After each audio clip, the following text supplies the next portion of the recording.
Well, good afternoon, fans, and welcome to Pirate Field on the campus of Armstrong State University for today's Peach Belt Conference baseball game between the number 9 ranked USC Aiken Pacers and your Armstrong State University Pirates. It is the Peach Belt opener for Armstrong State.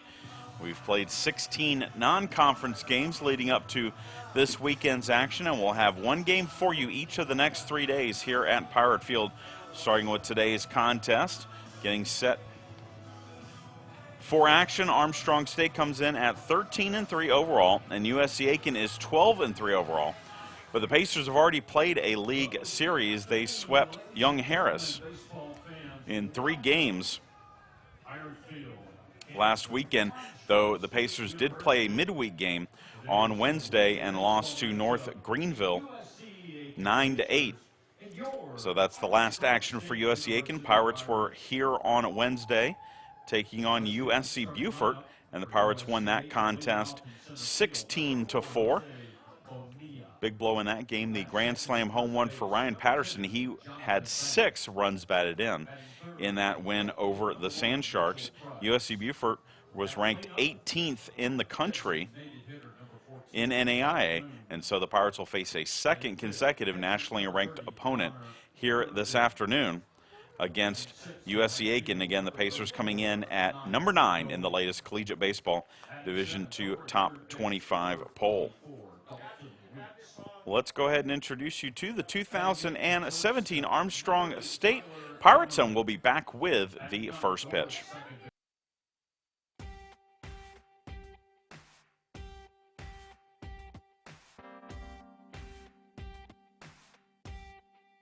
Nate Ward, why is Coach always staring at me? Why does Slaughter always think of me? Is Sam the only Asian on the team? Nick Andrus, and I'm thinking about food. I'm about to go eat Locks after this and get some chicken and waffles, actually. Avery Fagan, honey mustard chicken wraps. Cal Young, and I like Twix with a P-Raid. Blake Turner, and I'm the best tic-tac-toe player on the team. Nick Andrus, I beat him all the time. Caleb Slaughter, I'm here so I don't get fined. Chandler Corley, and will you get a Snapchat of me throwing this BP around real quick? Zach Goebel, and my favorite animal is a pterodactyl. I didn't get a call back. My bad. Mike Warren. I was playing pretty good golf this morning, and I had to skip hole number 9 to get here on time. And I worked out my legs this morning. Never skip leg day. Stetson Smith, and according to Will Hodges, everything in this world is rigged. Spencer Harvey, and I just saw a chicken run through the woods with his head cut off and socks on. Ryan Patterson, and right now I'm thinking about going home, lighting a candle, cracking open a thick book and getting a nice reading session. Anything that makes you think, makes you wonder about the world. Sid Royal, I wonder if Nate wants to go to McDonald's after practice. He definitely does. Tanner Hall, and this is Timothy Gray. He doesn't like to talk much, and I'm just wondering whatever he's thinking. No, Tim, we can't say that on here, dude. Tyler Epps, and everybody calls me Epps, and I really gotta go pee. William Browning, Donald Trump, build that wall. Matthew Meeks, and anything you say or do can be used as a flotation device. Ben Hoisler, and Man Bear Pig is super surreal. Griff Faircloth, and can I dance right now?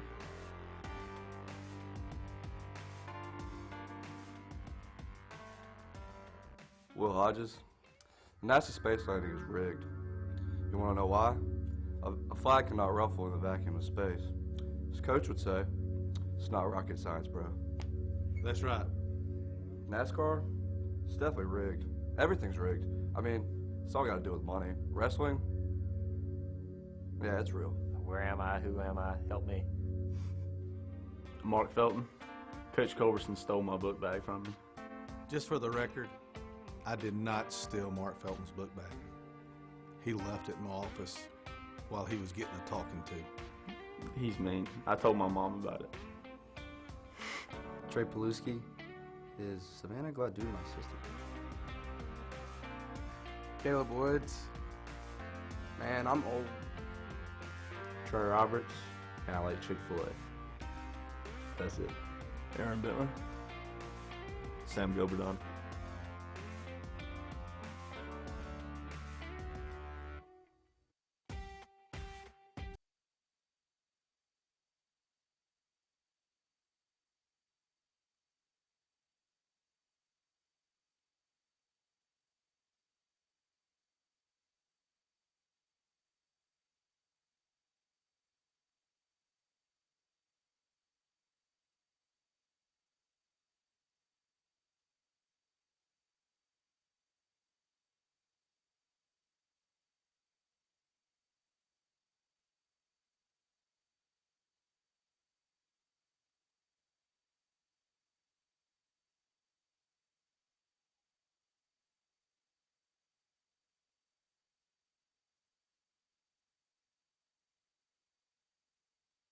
Chad Jackson, Mac with you here at Pirate Field, Armstrong State, and USC Aiken getting set to kick off this 3-game Peach Belt Conference Series.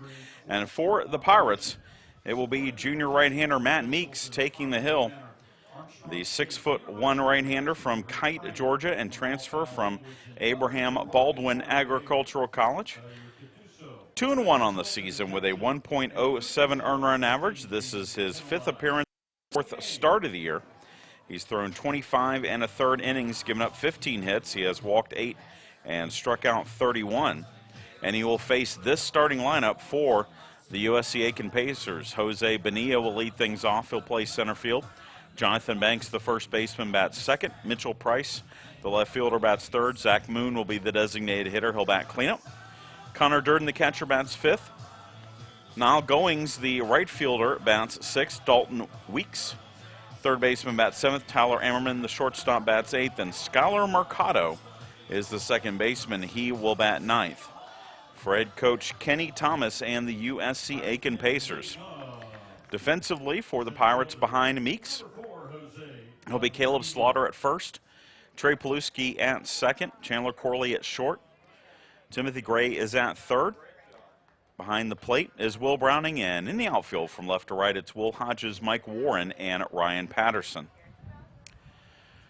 Bonilla steps in, hits from the left side. He hails from Aguada, Puerto Rico, and is a transfer from Florida Atlantic University. Bonilla hitting .443 with a team-high 27 hits.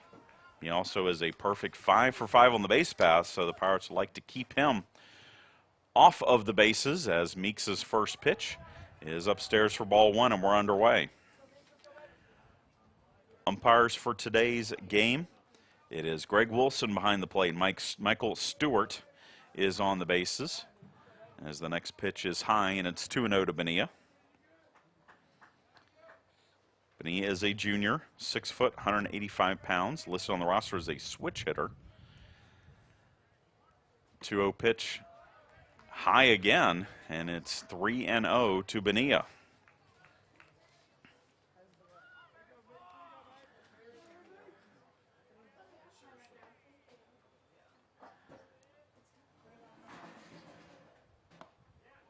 Pitch, that is a strike. And it's 3-1. Meeks' last outing for the Pirates was a tough 3-2 loss to Davison Elkins. He threw 6 2/3, gave up just 3 hits and 3 runs, only 1 earned, walked 2, struck out 8, but the Pirates were on the short end of a 3-2 decision that afternoon, as there's a swing and a miss for strike 2.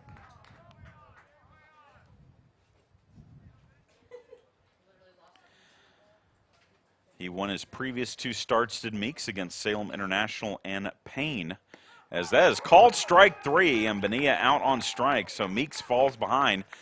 3-0 on the count, comes right back with 3 straight strikes and picks up his first strikeout of the inning. And it will bring up the first baseman, Jonathan Banks.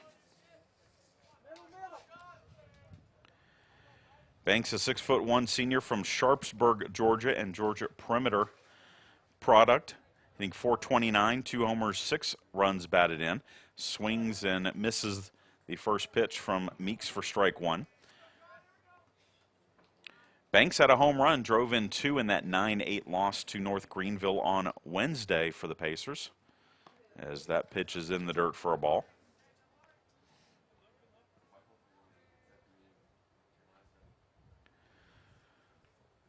USC Aiken getting underway in league play last week as a swing and a miss on the high fastball makes it 1-2. Pacers played Young Harris, won all 3 games from the Mountain Lions, 3-2, 15-5, and then 20-0 on Sunday in the final game of the series. 1-2 delivery from Meeks, low and outside for ball 2. Matt Meeks, in his first season with the Pirates, played 2 years at A-back and won 14 games over those 2 seasons in junior college ball. Swing and a shot into left field. This one is carrying, and this one is gone. So Jonathan Banks hits a 2-2 pitch from Meeks over the left field wall, and USC Aiken takes an early 1-0 lead. And that is the second straight game in which Banks has homered. And USC Aiken came in as the leading home run hitting team in the Peach Belt Conference. That is the 27th home run hit by the Pacers this season, and now 16th game for the Pacers. Pirates, by the way, have hit 21 home runs in 16 games. But a quick 1-0 lead for USC Aiken, and now we'll bring up Mitchell Price, the left fielder. First pitch to him is high for a ball. Price, a 6'1" senior out of Columbia, South Carolina. Hits this one into center field. Drifting back is Warren. He looks up. And this one is, I can't tell. It is no signal. Now the home plate umpire signals home run. So back-to-back home runs. The wind is blowing out of Pirate Field, but USC Aiken coming in with the top home run hitting team in the league, and now leads at 2-0.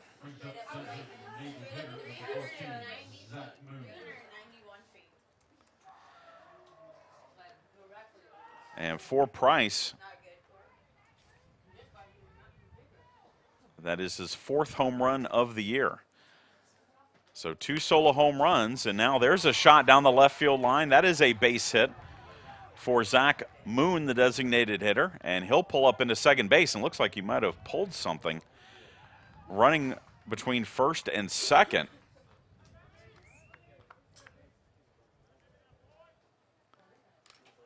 But Zach Moon hits the first pitch from Meeks down the left field line.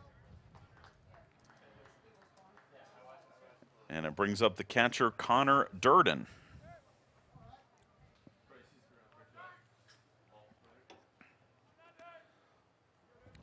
So after Meeks struck out the first batter of the inning, it's been home run, double for the Pacers, and the first pitch to Durden is a strike.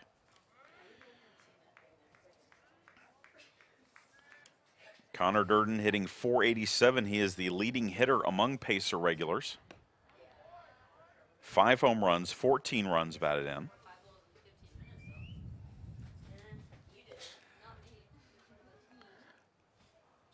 One ball, one strike. Meeks looks at the runner at second. This one is fouled off. That will get out of play, and it's 1-2.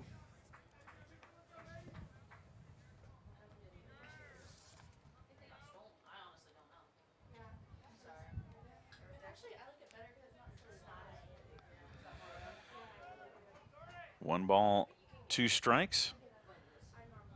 Meeks looks in at the lefty hitting Durden. Pitch is hit into right center field. This one is carrying, and this one is gone. Back to back to back after the double. So 3 home runs and 4 at-bats for USC Aiken, and it's now 4-0.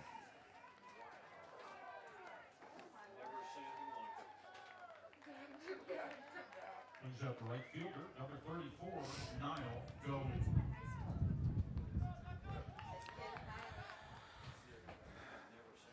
So that will bring up Niall Goings, the right fielder for the Pacers, and head coach Calvin Culberson out to have a quick word with Matt Meeks, who is Then shell-shocked here in the top of the first after getting the first hitter out. 4 have come in, 3 on home runs. And we'll be back after this short break.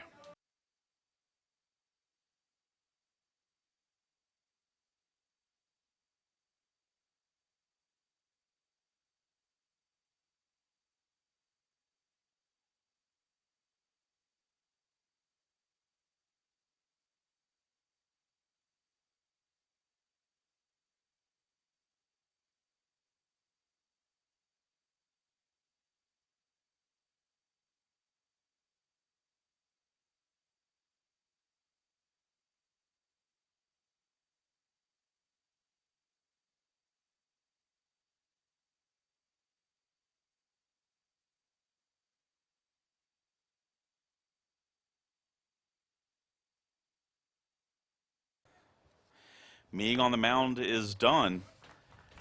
And Matt Meeks will deliver the first pitch to Niall Goings, which is a strike. It's an 0-1 count on the right fielder. 6'4" junior from Marietta, Georgia.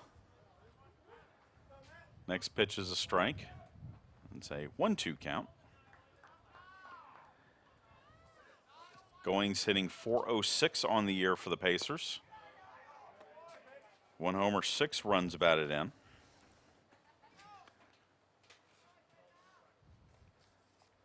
But USC Aiken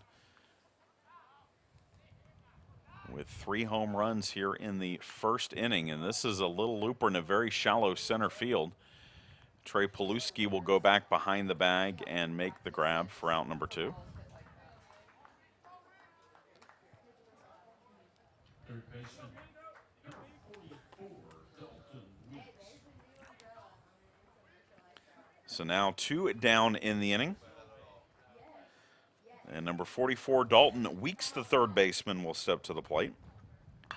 He swings and lifts one into right field, but Ryan Patterson is right there. He will make the grab, and that will retire the side. So USC Aiken makes a statement coming into Pirate Field and putting up 4 in the first. We head to the bottom of the first. Pirates coming to bat.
Chad Jackson back with you here at Pirate Field, Armstrong State.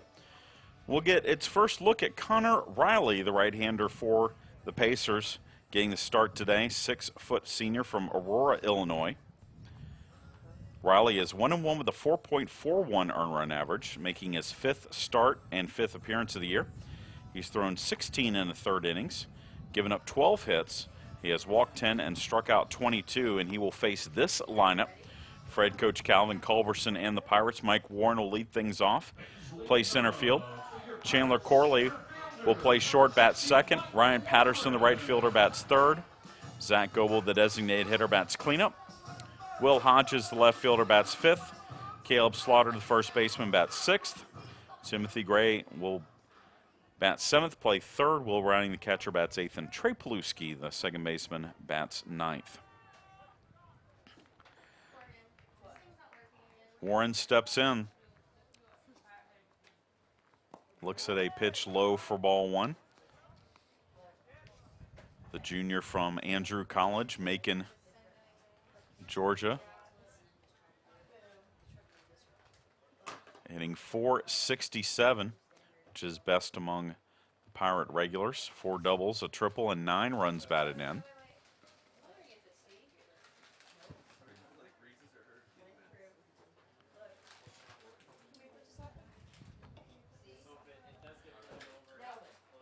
And after the first pitch thrown by Riley,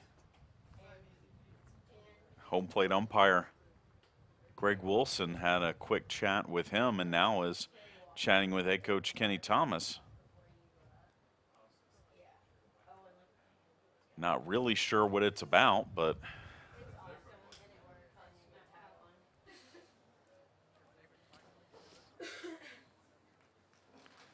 everything seems to be sorted out now, and Warren will step into the batter's box.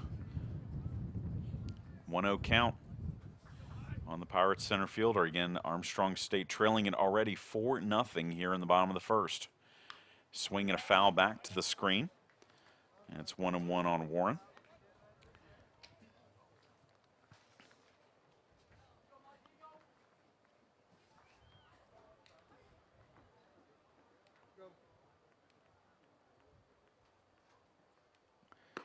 And the next pitch is right over the plate for a strike. Warren 1 for 5 with a couple of runs scored against USC Beaufort. He has had a hit in every game he's played so far this year. He has not played in all of the Pirates games. Just 13 of them, and called strike 3 will send him back to the dugout. So the Pirates start the same way the Pacers started the first, a called strikeout on the leadoff hitter, and it now brings up Chandler Corley.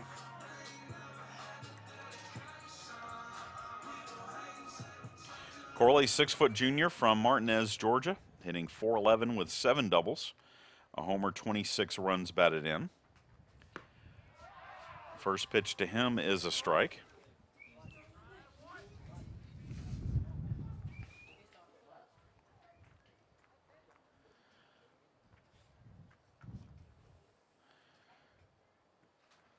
No balls, 1 strike. That pitch high and tight for a ball. Other Peach Belt Conference series opening up today, most of them with later starts. UNC Pembroke is hosting Columbus State. That'll get underway at 4 o'clock. Lander is hosting North Georgia. That's a 5 o'clock start as Corley fouls off the 1-1 pitch.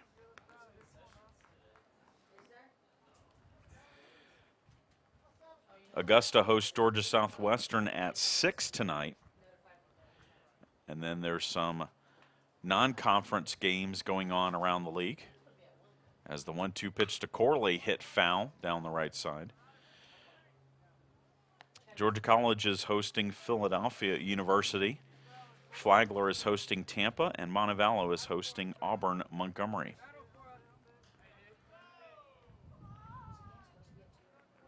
One ball, 2 strikes. The pitch down in the dirt, and it's 2-2.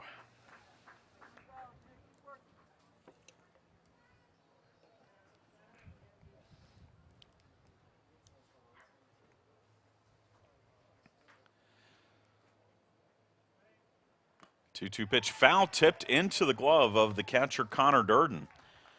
And strike 3. Sends Corley back to the dugout, and it brings up Ryan Patterson.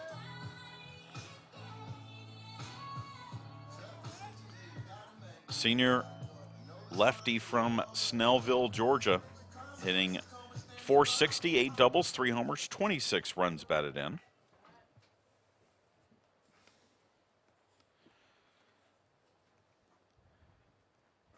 First pitch to him fouled off over the Pirates dugout for strike 1. Patterson yesterday named the Alpha Graphics Armstrong State Student Athlete of the Month for February. Had a great month as the Pirates went 12-3. Hit .489 as there's a swing and a miss for strike 2. And Patterson on track to graduate this summer. Carries a 3.398 GPA in human performance management. 0-2 pitch, that is low for ball 1. Patterson, the lone fourth-year senior in the lineup for the Pirates.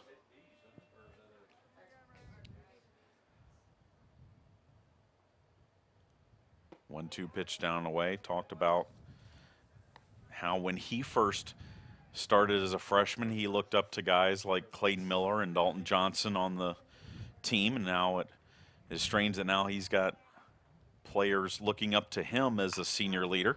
That's poked foul. And this Pirate lineup has 4 true freshmen among the starting 9. And every player junior or younger except for Patterson. 2 balls, 2 strikes. Connor Riley looking to strike out the side here to start the inning, and Patterson not happy with the amount of time it took for Riley to throw that pitch, so calls time. Now he's back in the box. 2-2 pitch fouled off again at the plate.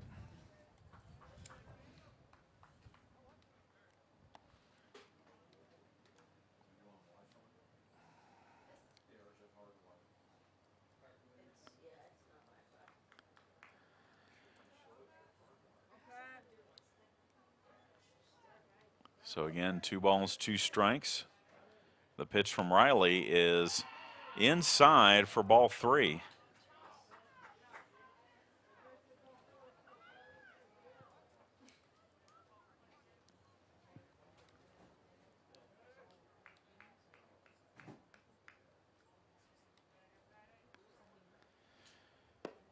And that one is low for ball 4. So Ryan Patterson draws a 2-out walk.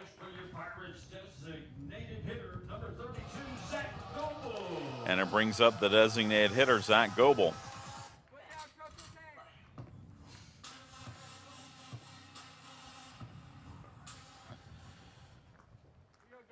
Goebel, a 6'2 sophomore out of Blackshear, Georgia. Hitting .348, 5 doubles, 3 homers, 23 runs batted in.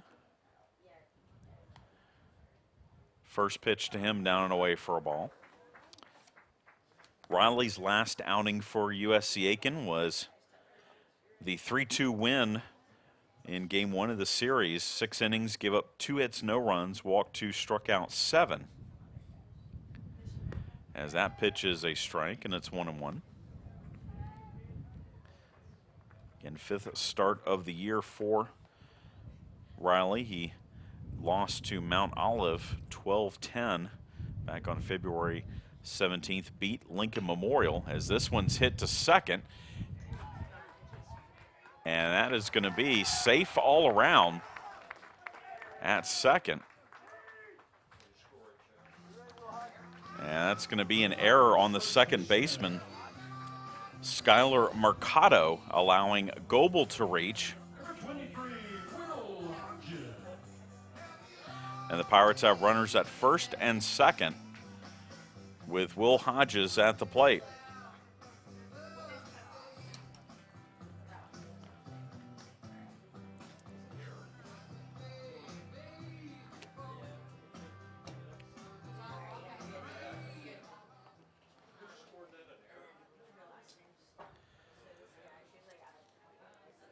So Hodges at the plate.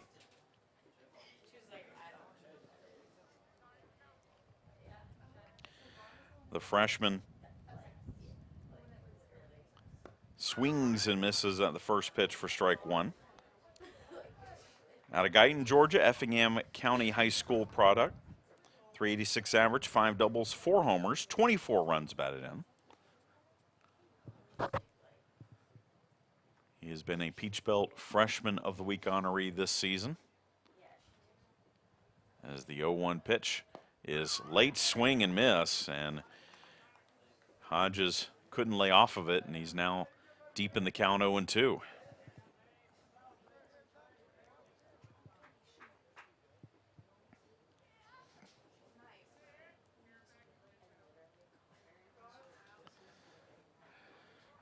Patterson at second, Goebel at first. The 0-2 pitch is inside, and it's 1-2.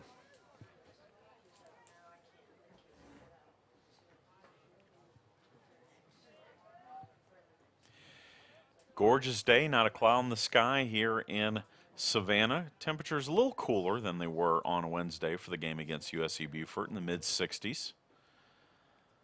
As the 1-2 pitch is swung on and missed, strike three, and that will end the inning. Pirates get a couple of base runners, but we head to the second with USC Aiken leading it 4-0.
We move to the top of the second inning here at Pirate Field, and USC Aiken will send Tyler Ammerman, Skylar Mercado, and Jose Bonilla to the plate to face Matt Meeks, who struck out the first batter he faced, gave up home run, double home run for 4 innings, but then got 2 fly ball outs to end the inning. And Meeks starts off Ammerman with a ball. Next pitch low as well. Tyler Ammerman, 5'11" senior from Dublin, Georgia, and South Georgia State product. Looks at a pitch inside, and it's 3-0.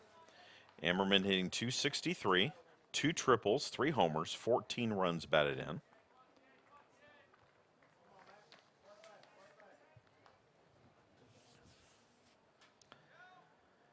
.30 pitch, that is a strike, and it's 3-1.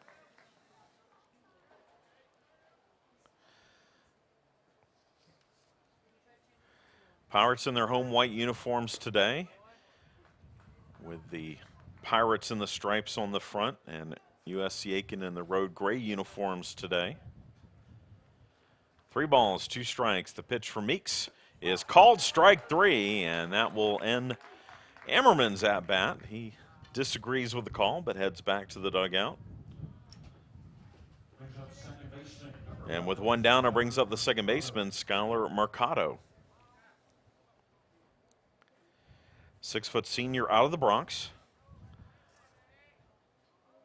Mercado hitting .341 with a couple of homers, 12 runs batted in. Breaking ball for Meeks drops in for a strike. It's 0-1. USC Aiken came in 26 home runs on the year, have added 3 to that total, so extending their Peach Bowl Conference lead in that category. As Meeks delivers another strike, and it's 0-2. And for Meeks, you have to just chalk it up to learning that when you're pitching against the likes of Salem International and Payne and Even Valdosta State, when USC Aiken comes to town, it's a different animal.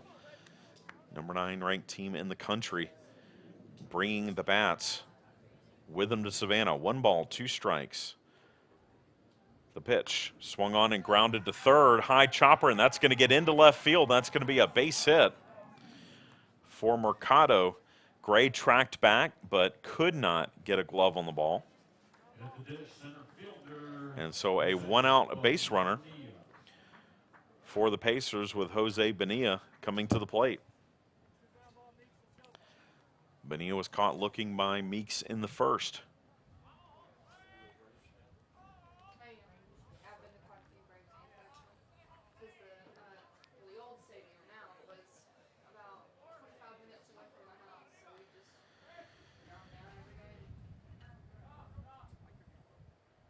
First pitch from Meeks, a little bit low to Bonilla for ball 1. Mercado has not attempted a stolen base this season. Throw over there by Meeks, chases him back to the bag. As a team, the Pacers do not run much, just 11 steals in 15 attempts, and when you hit 29 home runs, why would you? The 1-0 delivery from Meeks, and that's lifted in the air but foul down the left side. And it's 1-1.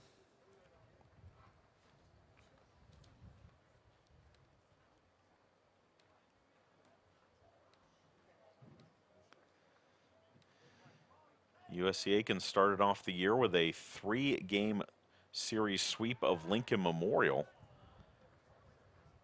before beating Wingate in a midweek game and then sweeping 3 from Shepherd, but they went to Mount Olive and lost 2 of 3 to the Trojans, a matchup of Southeast region powers there. As Meeks' next pitch is high. Then a midweek win against Payne, followed by the Young Harris series sweep for the Pacers. 2-1 pitch, and that's hit into left field. That's a base hit. Mercado will stop at third as the double by Bonilla puts runners at second and third with just 1 out, and Jonathan Banks at the plate. That's the 6th hit given up by Meeks, and 5 of the 6 have been extra base hits.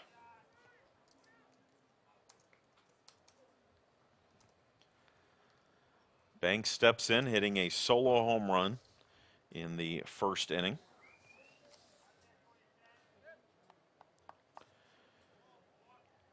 Pulling his average up to 448, now 3 homers.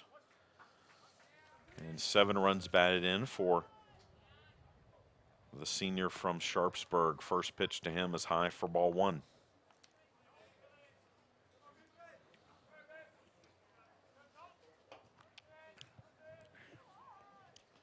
Only the corners are in for the Pirates with runners at second and third and 1 out. Swing and a foul back to the screen. Makes it 1-1. Pirates hosting USC Aiken this weekend, but then will be on the road for the majority of the rest of the month, including a pair of road weekends away in Peach Belt play. 1-1 pitch to Banks, high for ball 2. And of course, St. Patrick's Day weekend, Pirates will be away from Savannah.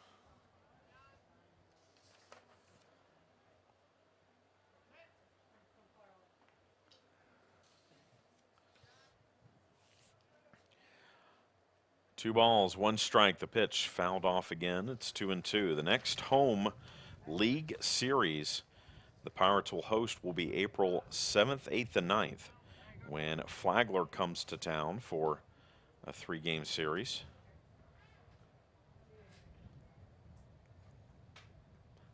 Young Harris and UNC Pembroke, the other league home series for the Pirates this season.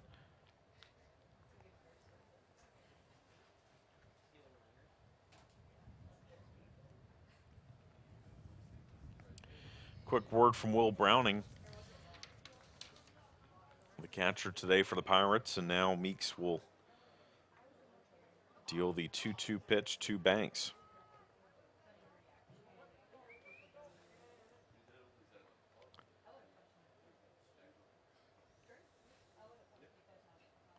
And it's high for ball 3.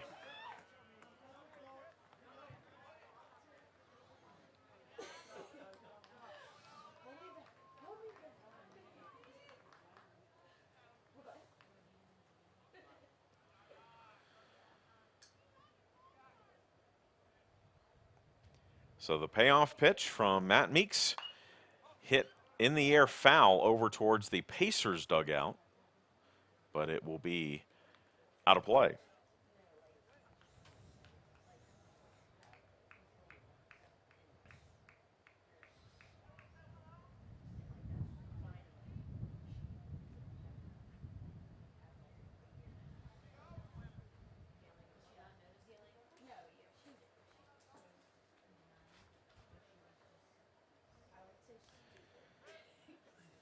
Again, the 3-2 delivery is called strike 3, and Meeks strikes out Banks for the second out of the inning. Third strikeout of the game for Meeks. And with 2 down, it brings up Mitchell Price. Mitchell Price.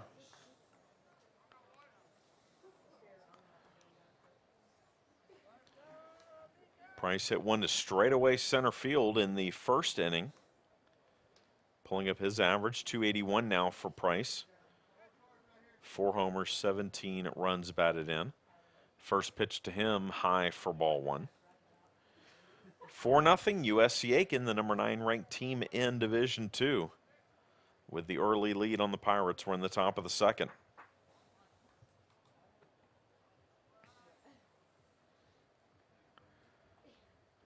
1-0 pitch, high and tight. It's 2-0.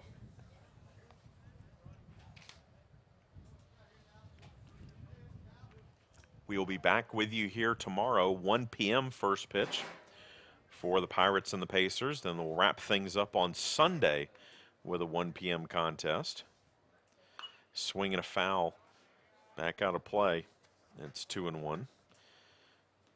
Busy weekend on campus, but not necessarily all Armstrong activity. The Alumni Arena will host the Final Four for Region 3 Quad A, or State 3 out of Quad A, I believe. And the number, what's his name, Ken? A Duke recruit will be in the building for that high school game, so it should be a pretty good crowd for high school. 2 women's games, 2 girls games, then 2 boys games. As the pitch for Meeks is fouled off.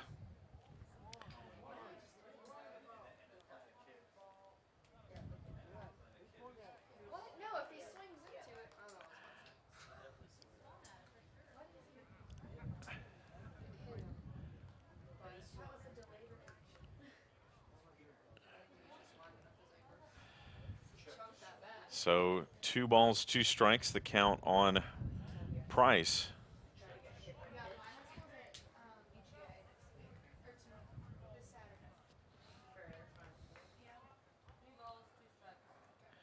And the count is 3-2 on the left fielder, Mitchell Price.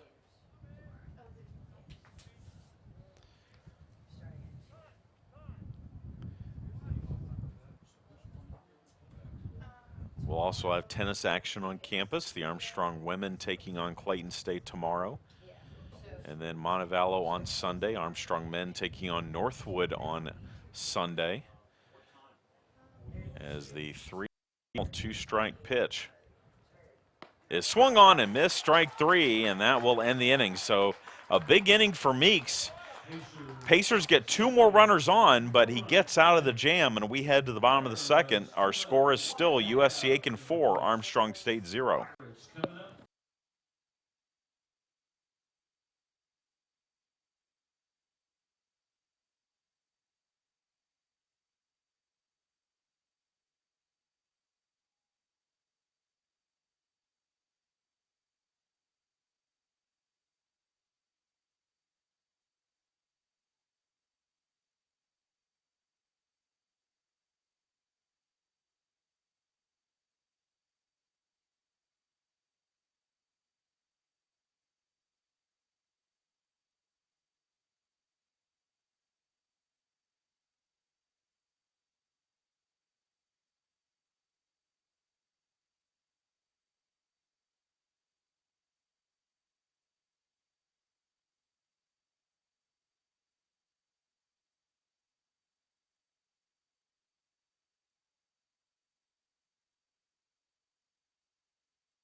We go to the bottom of the second inning here at Pirate Field. Caleb Slaughter,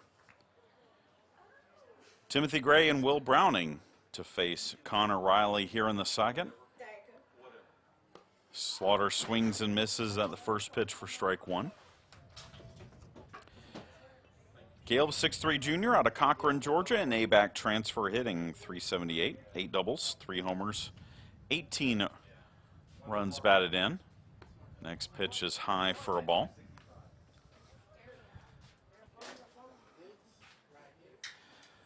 So the Will Carter Jr. is the name of the Duke signee. Will be here playing Wendell Carter Jr., okay.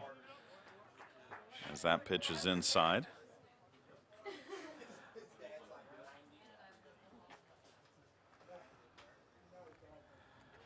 Two balls, one strike. Riley pitching from the stretch, even though there's no one on. That pitch is down and away for a ball. And the count is now 3-1.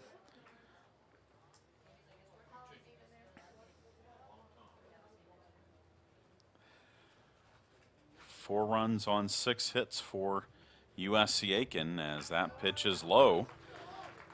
And the Pirates have the leadoff runner on. Pirates do not have a hit yet, but have had a couple of walks as well as an error, and it brings up the third baseman, Timothy Gray.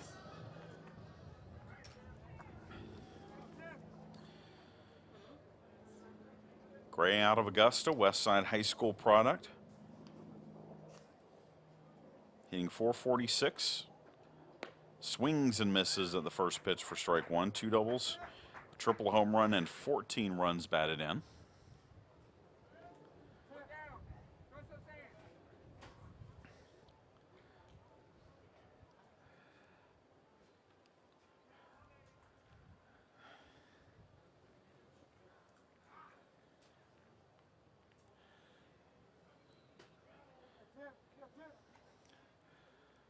Slaughter with a decent lead at first.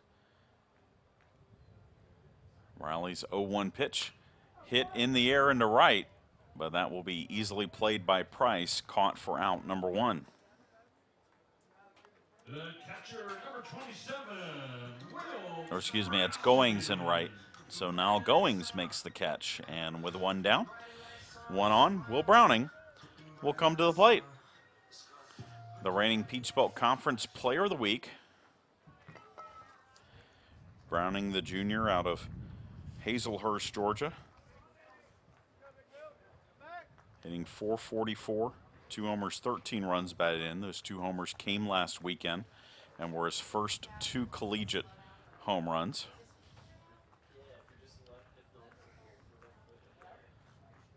Riley's first pitch is a strike.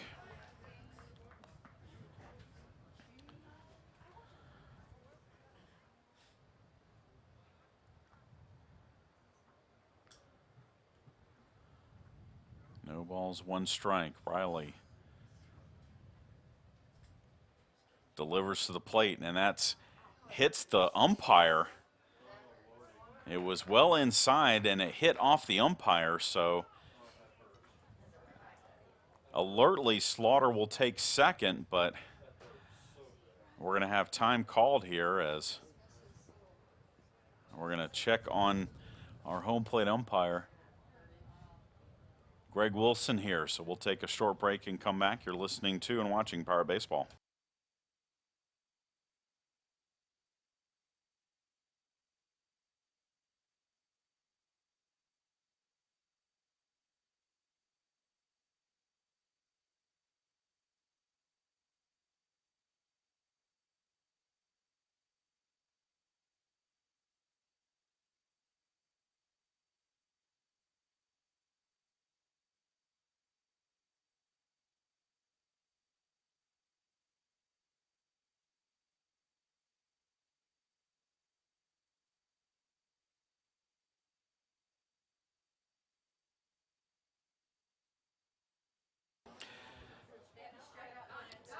Back with you here. Connor Durden kind of looks back at home plate umpire Greg Wilson, taps his chest protector, says, "My bad." But he is good to go, is our home plate umpire, Greg Wilson, and we will have Connor Riley's next pitch coming up. He is a 1-1 count on Will Browning. Slaughter moved to second on that. So the Pirates have a runner in scoring position here.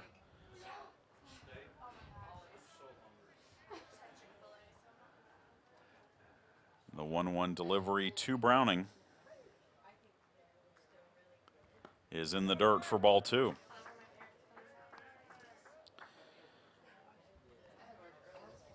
Trey Paluski waits on deck.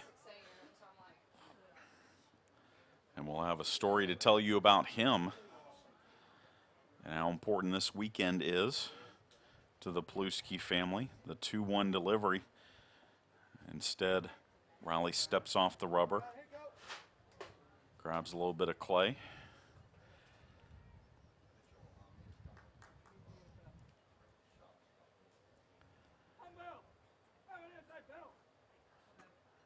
The 2-1 pitch swung on and missed, and it's 2-2.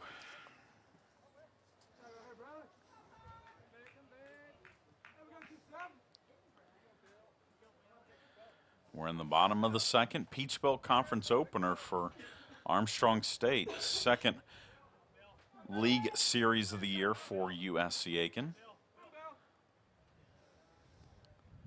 2-2 pitch swung on and missed, strike 3, and Browning could not catch up to the Connor Riley fastball.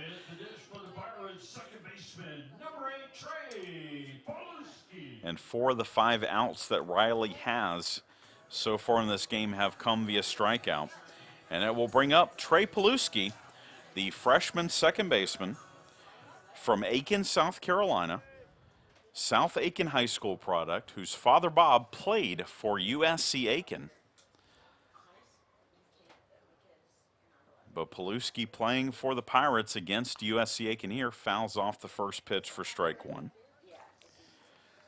Trey is hitting .375, 2 doubles, 6 runs batted in. In fact, there are 2 Aiken natives on the Armstrong State roster. Trey Roberts, the senior Liberty trainer, also hails from Aiken.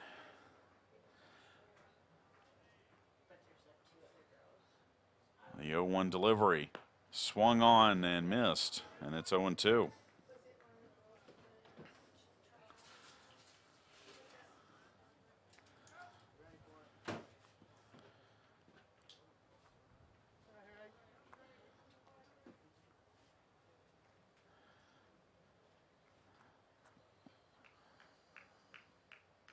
And the 0-2 pitch outside, taken for a ball. Riley trying to strike out the side for a second straight inning. We're actually trying to strike out the last 2 hitters. He struck out the side in the first. Started off the inning with a walk, then a fly out, then a strikeout. And that pitch upstairs for ball 2 to Paluski.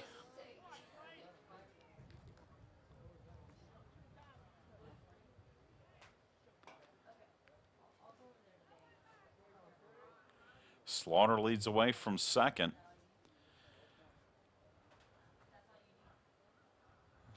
The 2-2 pitch swung on and fouled at the plate. So Paluski staying alive in his first at bat against his hometown team.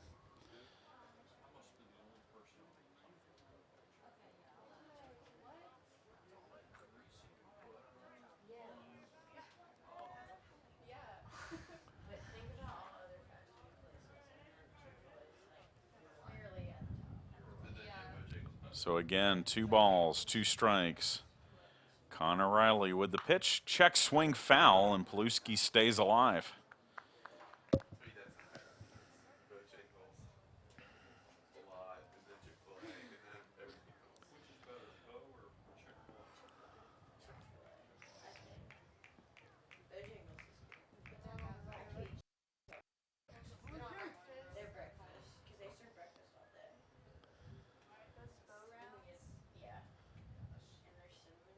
Two-two pitch. That is called strike 3, and out on strikes is Paluski to end the second. We the third here at Pirate Field. USC Aiken leads it 4-0.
Chad Jackson back with you here at Pirate Field. Zach Moon will lead off the third inning for USC Aiken. Swings and fouls off the first pitch from Matt Meeks. For strike one, Moon doubled and scored in the first.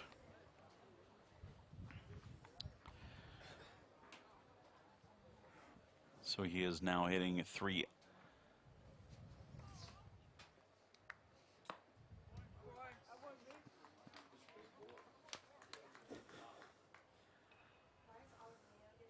.327 now as that pitch is a strike, and it's 0-2 now on Moon.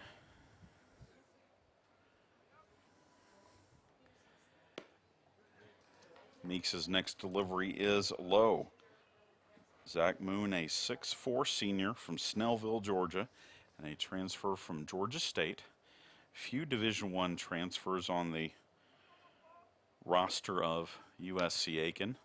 We expect to see pitcher Joseph Benitez this weekend. He is an Old Dominion transfer.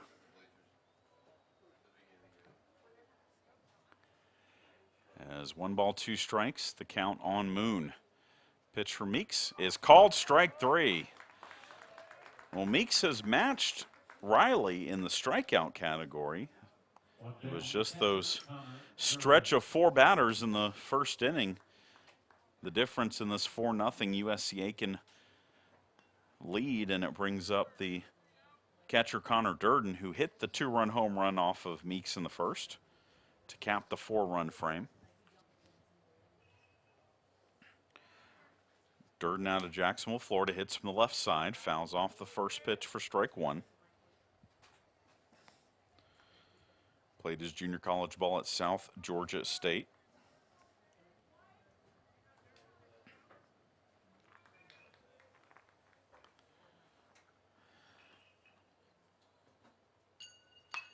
Pops this one up, does Durden, but that's going to get out of play down the left side, and Meeks gets ahead quickly, 0-2. Top of the third, Meeks has already thrown 56 pitches, 36 for strikes.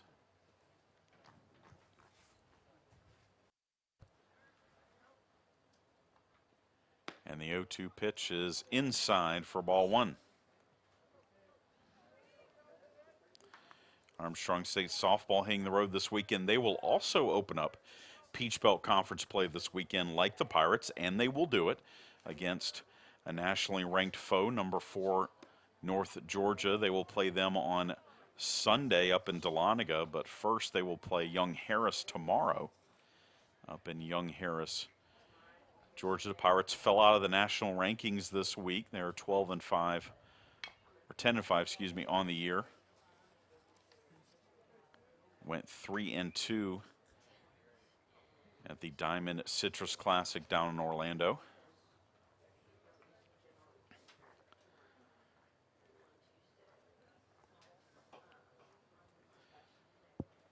Two balls, two strikes. Meeks with the pitch, and again fouled off by Durden.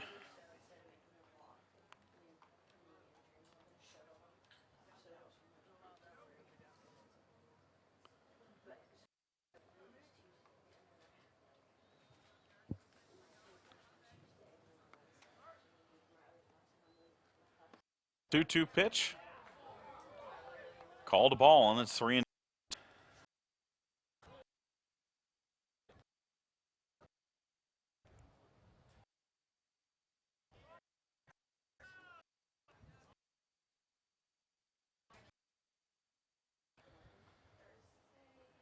And a miss will get away from Browning, and it will be a wild pitch that will allow Durden to reach after strikeout by Meeks. And so USC Aiken has a runner on first.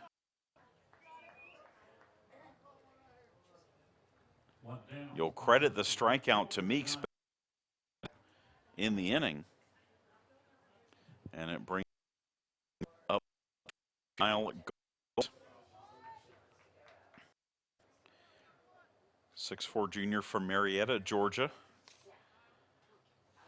Going sitting 394. Homer 6 runs batted in, also has 6 doubles. First pitch to him is high for a ball.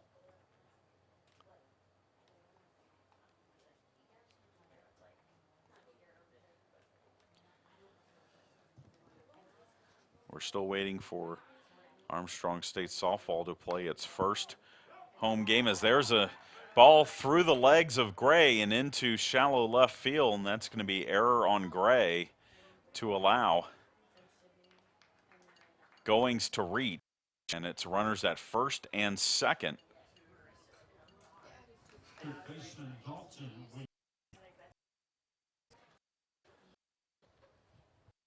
And it brings up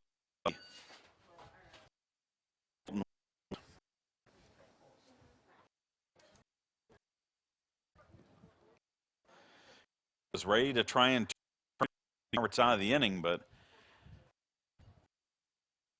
the ball wasn't ball from Goings, and the first pitch gets away from the move the runners up.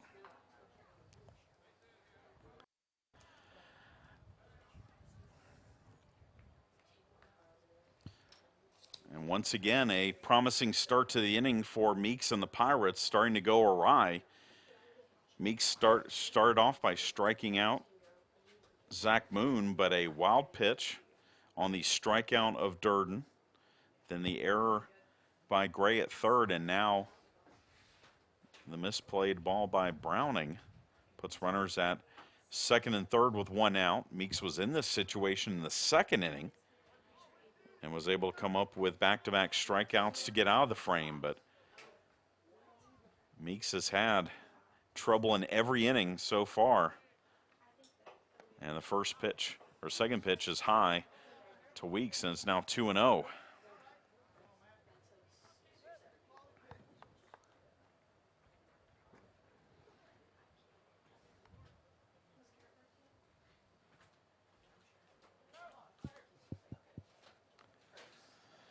Two balls, no strikes. Meeks with the pitch. Popped up, foul territory, but that will get out of play behind us for strike one.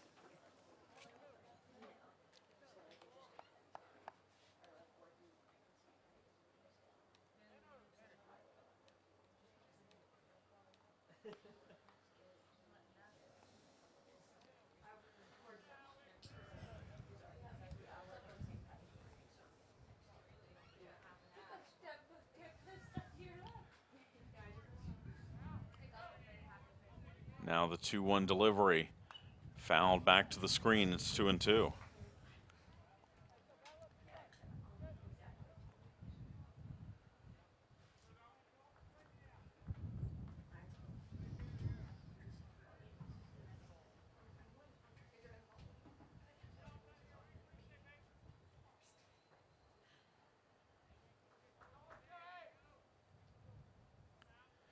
And the 2-2 pitch from Meeks is high.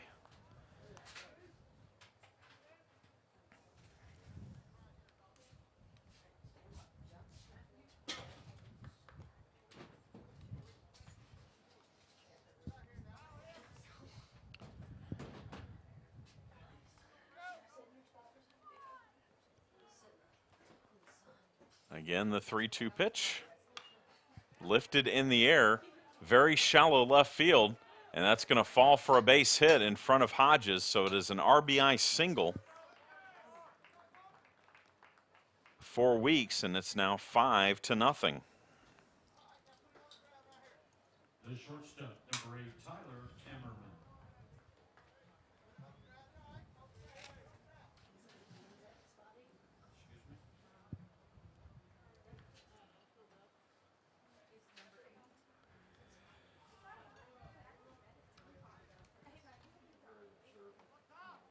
They'll bring up Tyler Emmerman, the shortstop. He swings and pops one up. This is playable for Gray in foul territory, and Gray will make the grab for out number 2.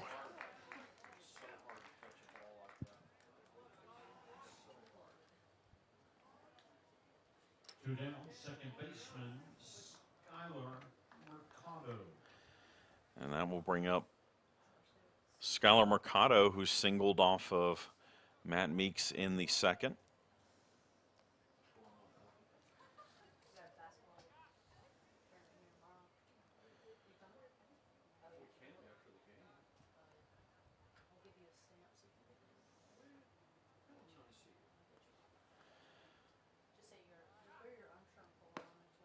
Meeks' first pitch is upstairs for a ball to Mercado,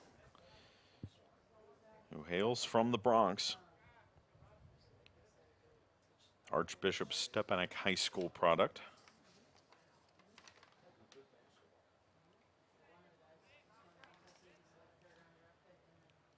One 1-0 pitch is a strike, and it's 1-1.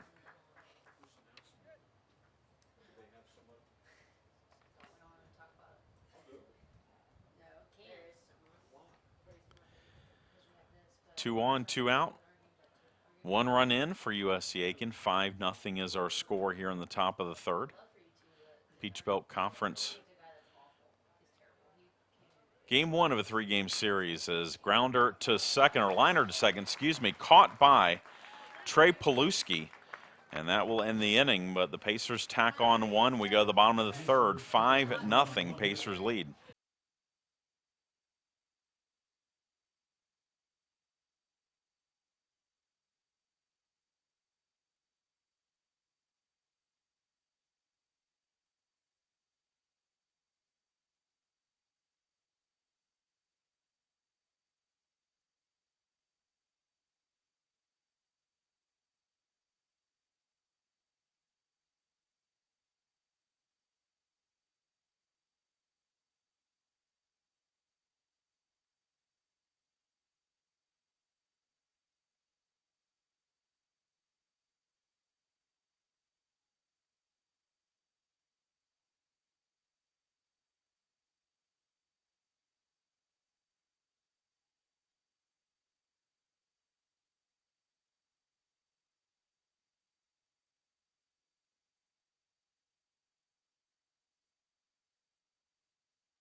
Top of the order for Armstrong State. Here in the bottom of the third, Mike Warren leads things off against Connor Riley, who has struck out 5, not given up a hit, though he has walked 2. And he starts off Warren with a pitch low for ball one. 5-0, USC Aiken leads it here in game one of this series. Next pitch low, and it's 2-0.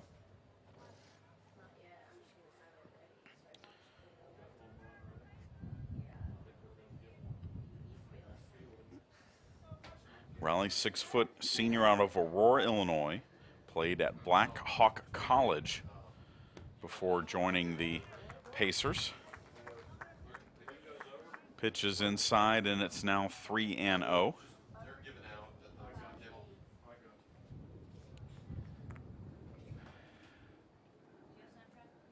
And the 3-0 delivery, that's a strike. Warren was taking all the way, and it's 3-1. Warren played for 2 years at Andrew College before joining the Pirates this season. All-conference honoree for Andrew College, located in Cuthbert, Georgia, as that pitch is fouled back to the screen.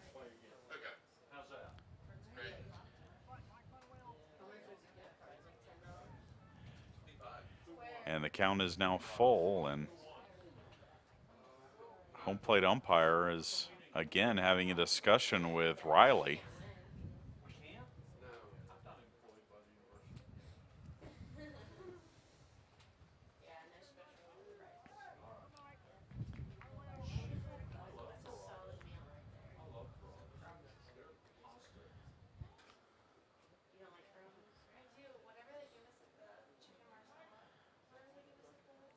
That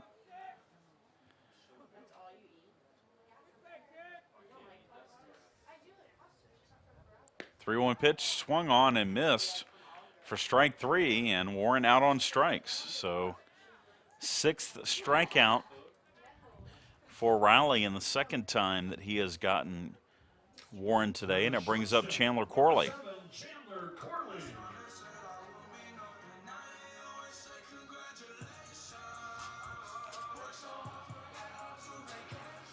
Corley, a strikeout victim of Riley in the first.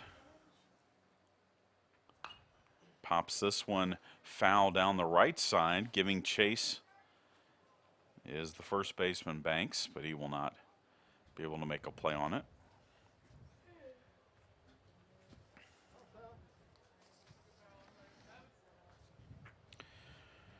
Corley, 6-foot junior from Martinez, Georgia.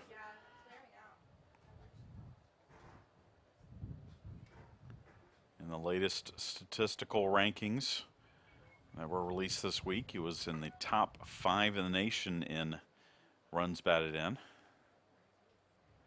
A lot of the Pirates appeared among the nation's leaders in those hitting categories over the first month of the season, as that pitch is low for a ball.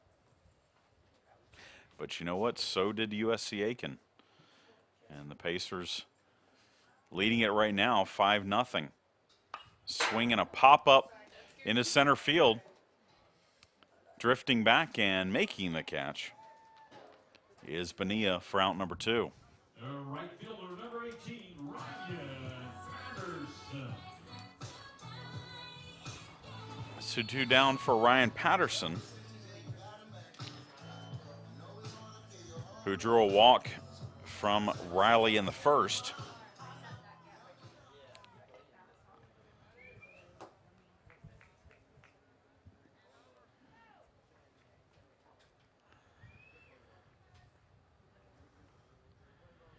First pitch is fouled back to the screen for strike 1.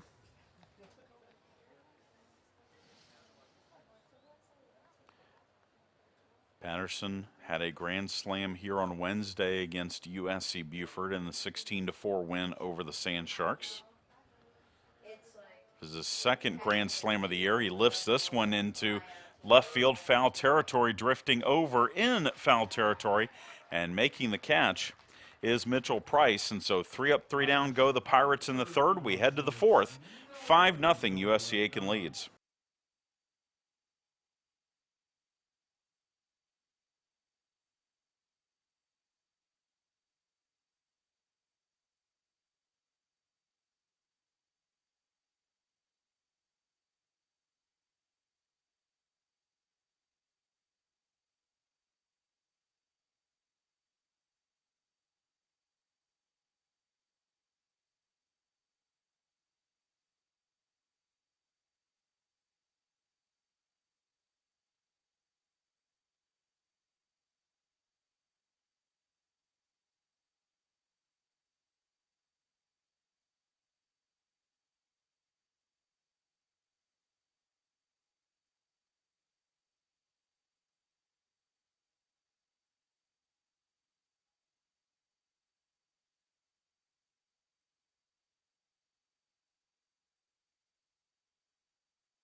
Chad Jackson back with you here at Pirate Field. We move to the fourth here.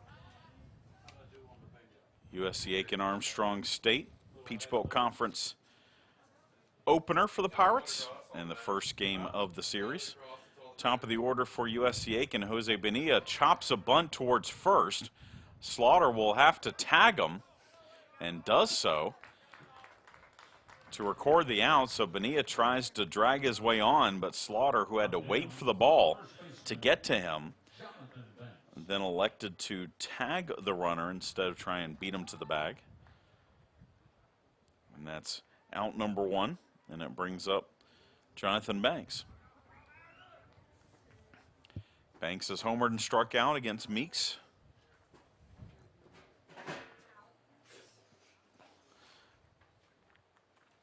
Who delivers the first pitch ball. That was pitch number 75 for Meeks. 46 for strikes.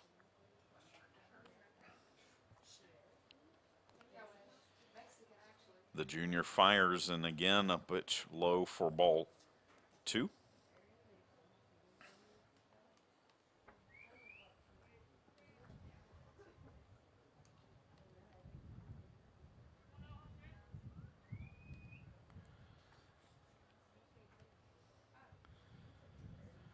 Swing and a shot foul down the left side. And it's 2-1. Last year, the Pirates opened up Peach Belt play against USC Aiken. Pirates were 4-1. They had just taken 2 out of 3 from Tusculum, who was an NCAA region team 2 years ago. But the Pirates went to Aiken and were swept 11-5, 14-9, and 8-4. That unfortunately set the tone for really the rest of the year. Pirates went 19-31 last year, first losing season in 35 years. So obviously Pirates trying to turn that around this year, and a good start so far, bringing a 13-3 record into the series against USC Aiken. As a ball 4 issued to Banks, puts a runner on with 1 out for Mitchell Price.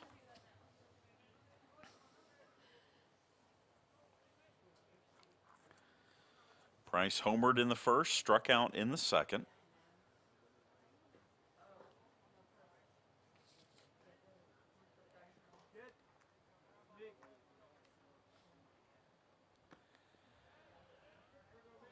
First pitch is a ball from Meeks.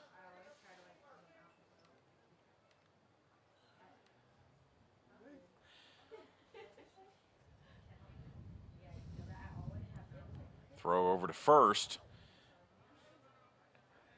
And it hits in the dirt. Slaughter will walk over and pick it up.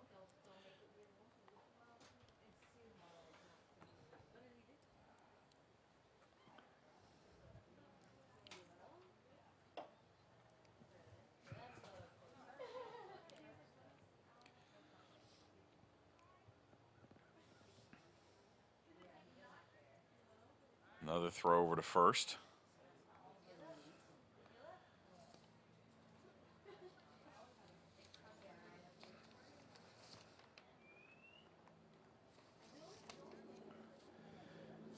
Now the 1-0 pitch. That is called a ball, and it's 2-0.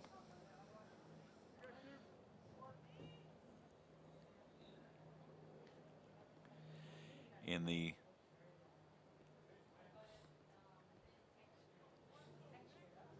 second game of last year's series against the Pirates, as Price pops this one up to short, Corley will stand on the outfield grass, back up a couple of steps, and make the grab for out number 2. Brings up designated hitter Zach Moon. And then we'll bring up Zach Moon. 2 down. I was going to say several of the players in the lineup today playing against the Pirates in last year's series, including Game 2 starter for USC Aiken last year, Game 1 starter this year, Connor Riley. As Moon steps in, he has doubled and struck out. First pitch to him is a strike from Meeks. Last year, Riley not involved in the decision in the 14-9 win over the Pirates. He threw 3 2/3, gave up 7 hits, 7 runs, 6 earned, walked 4, struck out 4. And Riley has looked like a completely different pitcher here today against the Pirates. Of course, it is a almost entirely different team for the Pirates. Ryan Patterson and Chandler Corley, the only 2 batters in the Pirate lineup who faced Riley last year in the lineup this year. 1 ball, 1 strike, the count on Moon.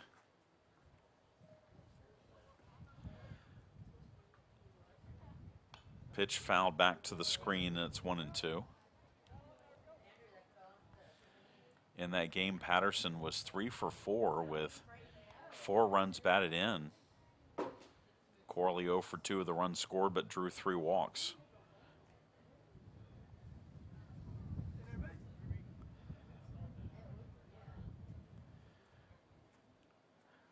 One ball, 2 strikes. And the pitch check swing, ball gets away from Browning, and so heading down to second on the wild pitch is Banks. And now Browning wants to talk things over with Meeks.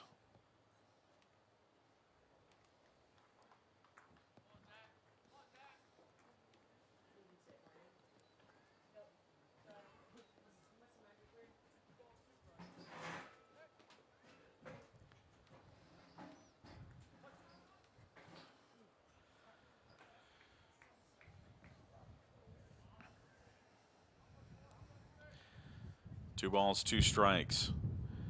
Matt Meeks with the pitch, and that is swung on and fouled.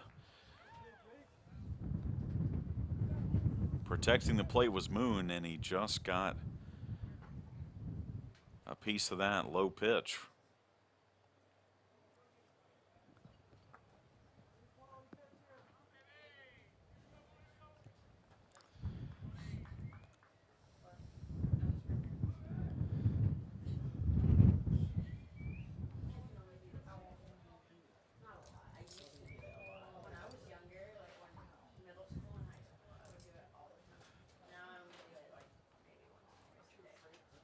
Two balls, 2 strikes.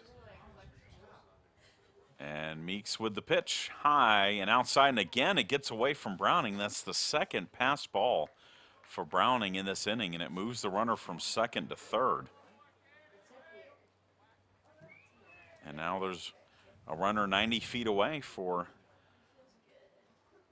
the Pacers, who scored 4 in the first, 1 in the third. We're in the top of the 4th.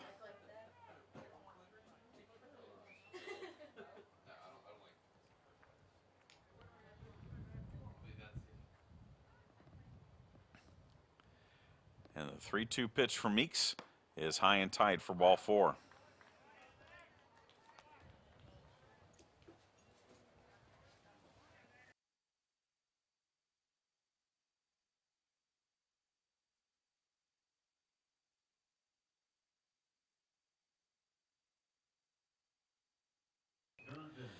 So runners at the corners with 2 down for Connor Durden, who has hit a 2-run home run and then has reached on a strikeout wild pitch.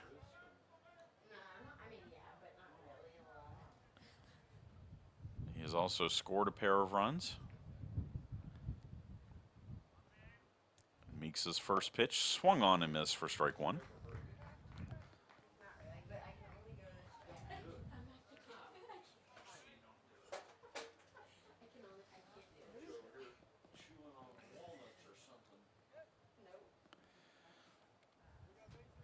No balls, 1 strike. And the next pitch is low for ball 1. Armstrong State women's golf team will be in action Monday and Tuesday, hosting the Pirate Invitational out at Savannah Quarters. Pirates are the defending champions, but have a very good field coming in. including 4 of the top 20 ranked teams in Division II. If you go by Golf Stats rankings, there is no poll in women's golf in Division II, but plenty of tough competition for the Pirates if they want to repeat as tournament champions. They'll play 36 holes on Monday and 18 on Tuesday as Durden swings and misses, and it's 2-2 now on the catcher for the Pacers.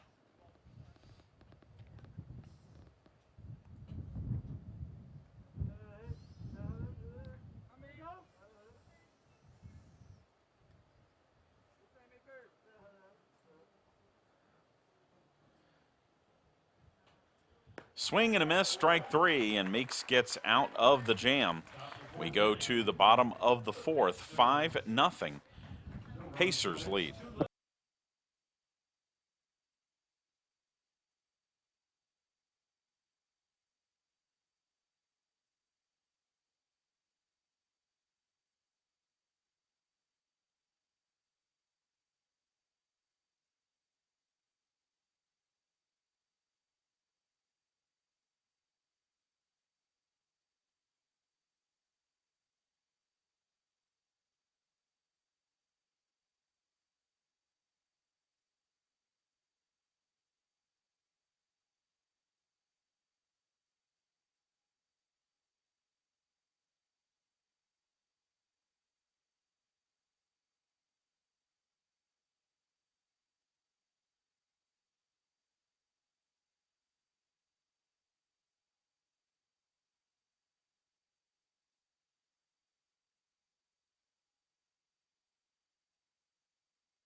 Chad Jackson back with you here at Pirate Field.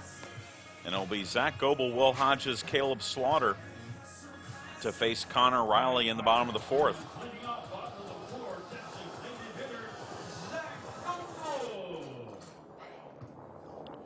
Riley worked a 1-2-3 third inning and will face Goebel, who reached on an error in the first inning. Riley in his second season with USC Aiken. Last year 3-1, a 5.87 earned run average. Struck out 34 batters in 30 2/3 innings, and he has improved on all of those numbers so far this year. And the first pitch to Goebel here is outside for a ball.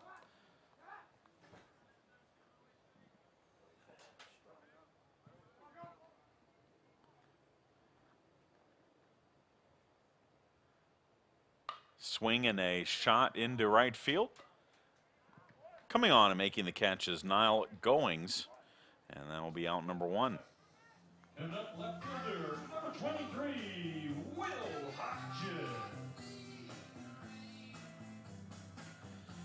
So one down for Will Hodges, who struck out against Riley to end the first.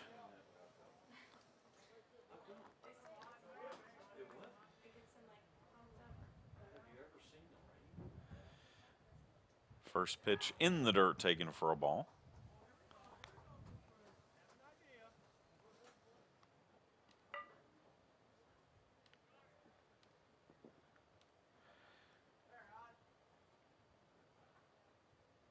Swing and a miss.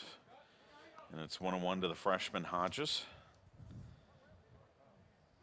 Effingham County High School product, cousin of Major Leaguer Josh Reddick. He's come out to a couple of times to Pirate Field to check out Hodges and the Pirates in practice and in game action.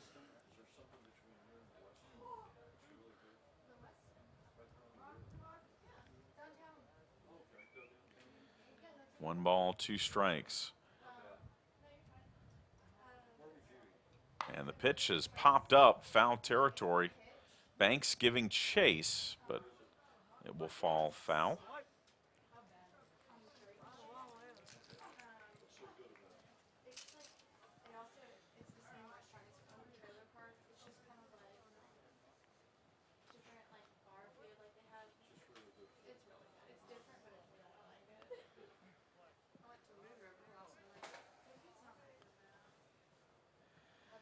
And the 1 ball, 2 strike pitch again coming from Riley. Swung on and missed, strike 3.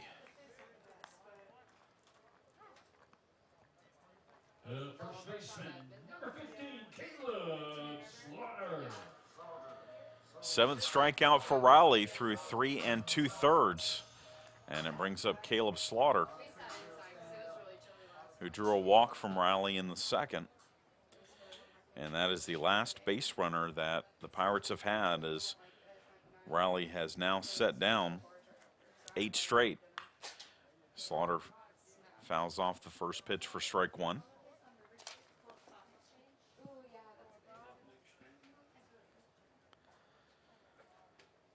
Slaughter, his first season here at Armstrong State, transfer from ABAC like starting pitcher Matt Meeks. Foul again makes the count 0-2.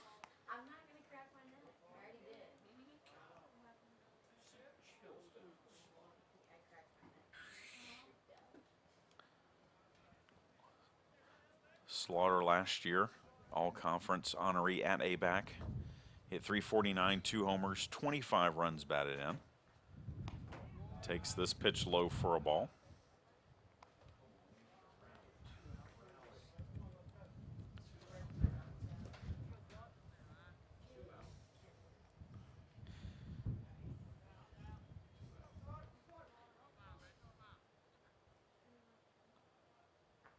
And the 1-2 pitch, called strike 3. And so Riley has now set down 9 straight as we head to the 5th, with USC Aiken leading at 5-0.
Now Goings leads off the 5th inning for USC Aiken here.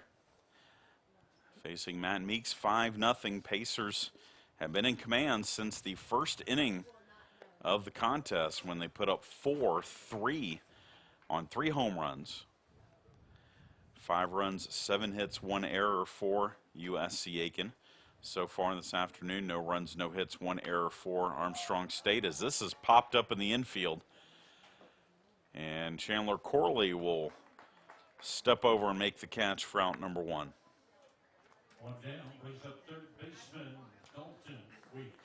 That brings up Dalton Weeks, Drove in a run with a single his last time up. He is 1 for 2. Six-foot junior from Boyertown, Pennsylvania, and Hartford Community College transfer. First pitch from Meeks is a strike. It's 0-1.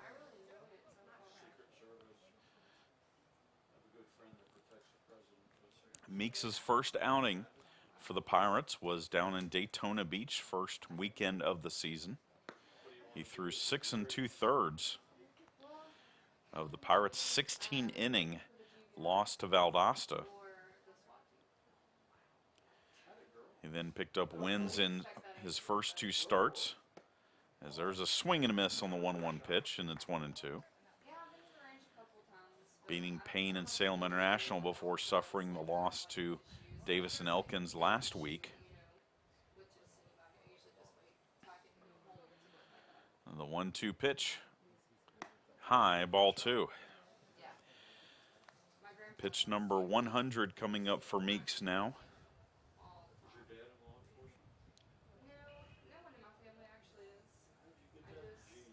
And the 2-2 pitch is low for ball 3.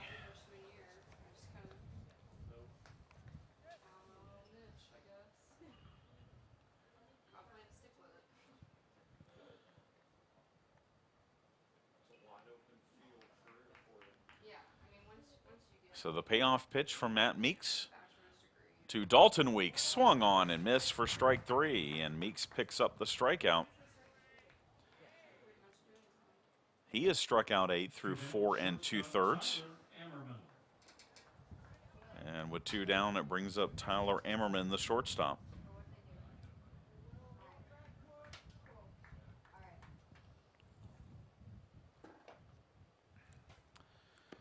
First pitch is a strike to Ammerman, who has fouled out and struck out in his 2 at-bats today.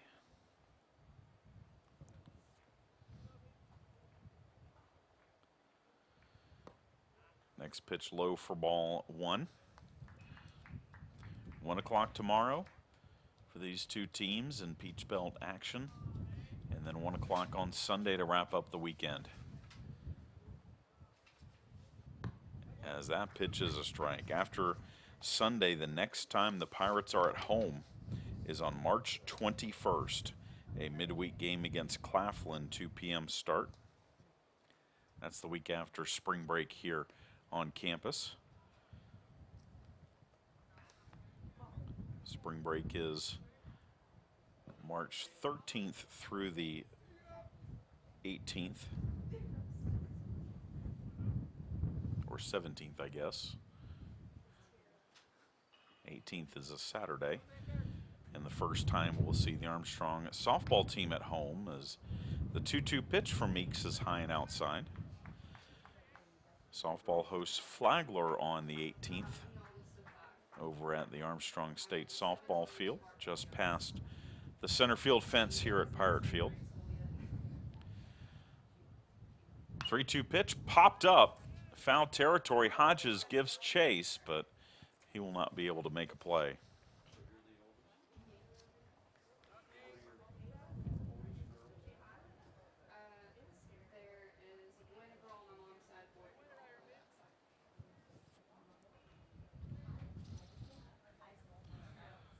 So 3 balls, 2 strikes. The foul, or the full count pitch coming from Matt Meeks to Tyler Ammerman.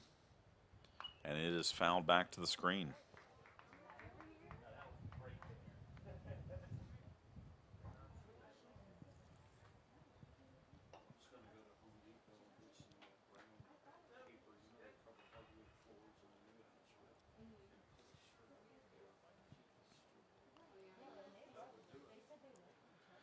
Three-two pitch fouled off again. So Ammerman's staying alive, fouling off 3 straight pitches from Meeks, making him work for this final out of the 5th.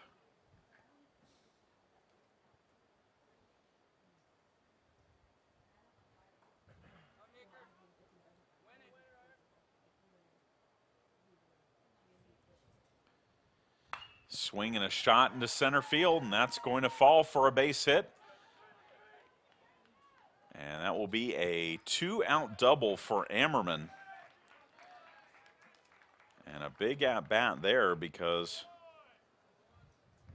it looked like a couple of times in that at-bat Meeks was going to get out of the inning, but instead the Pacers have a runner in scoring position for Skylar Mercado, who is 1 for 2.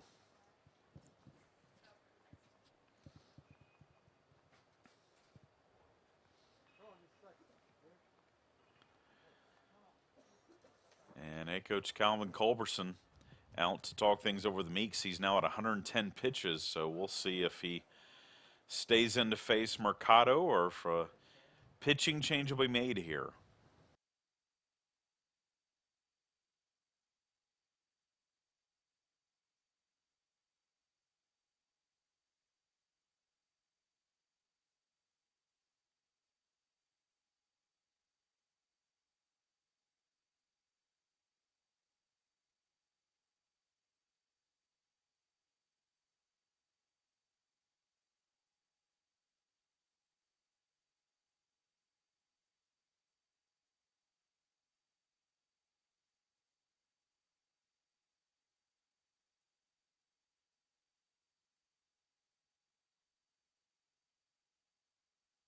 So Meeks will stay in and face Mercado here.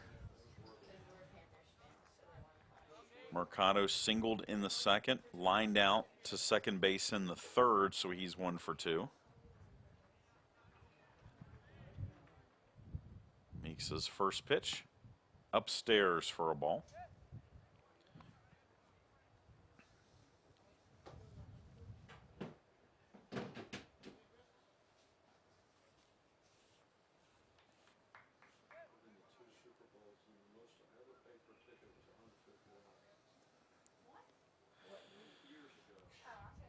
One 0 pitch high again, and it's now 2-0.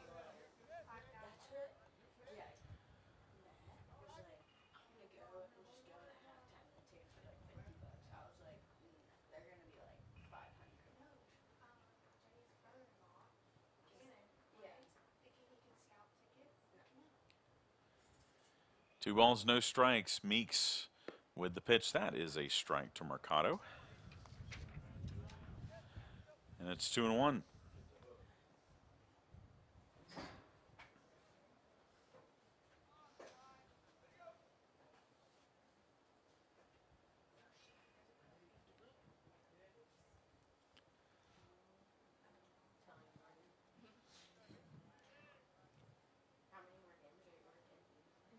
Swing and a miss. And the count goes to 2-2. We're in the top of the fifth. 5-0. USC Aiken leads it. 4 in the first for the Pacers, 1 in the third.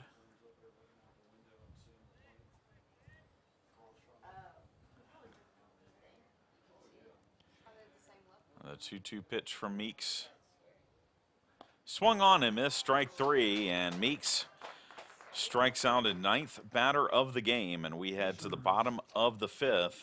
Again, Pacers lead at 5-0.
Jackson back with you here at Pirate Field, Armstrong State, trying to solve the mystery of Connor Riley. Riley has thrown 4 no-hit here against the Pirates, though the Pirates did get a couple of walks and a base runner on an error, but 9 straight have been set down by Riley as he faces Gray. Gray's first pitch swinging is hit into very shallow right field.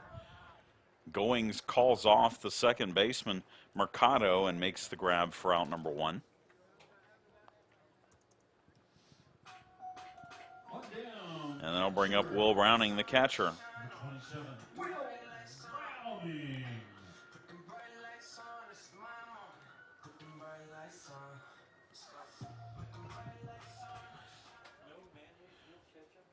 Browning, a strikeout victim of Riley his first time up.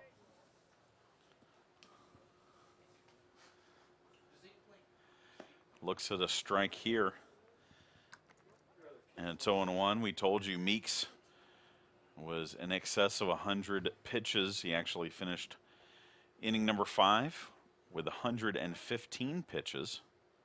As there's a check swing and a miss. And it's 0-2. Riley has thrown 68 pitches now through 4 1/3 innings. 45 of those for strikes. The 0-2 pitch to Browning is low, ball 1.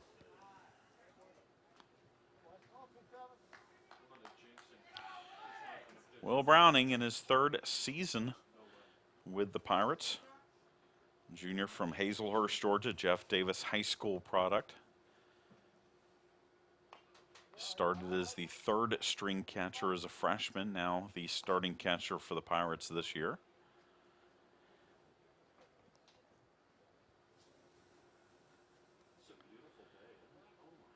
And responding with his best offensive season so far. 1 ball, 2 strikes. The pitch from Riley in the dirt, and Browning lays off of it for ball 2.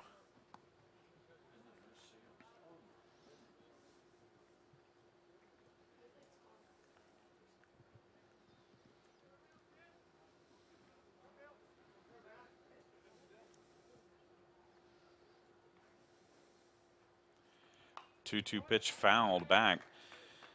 Riley challenged him with a high fastball, and Browning got a piece of it.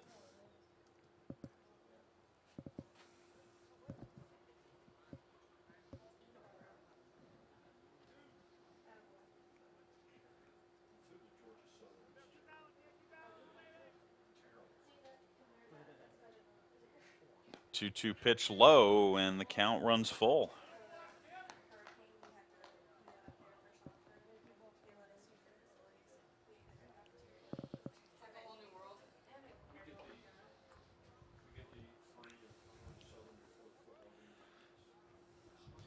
So 3 balls, 2 strikes. The payoff pitch from Riley to Browning. Swung on and missed, strike 3.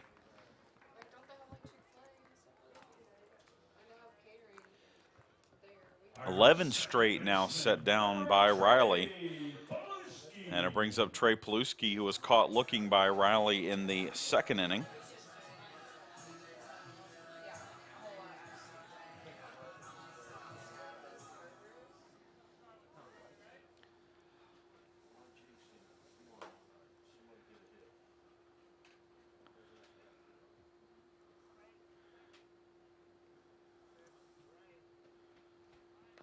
Paluski tries to bunt his way on, but bunts the pitch foul for strike 1.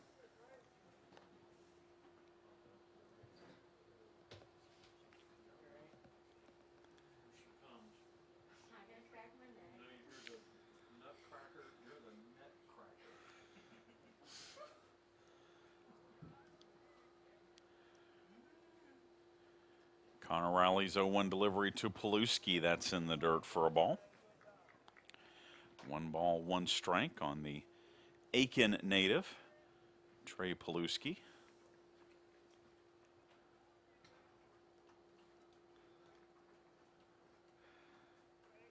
1 ball, 1 strike. Pitch fouled back. It's 1-2.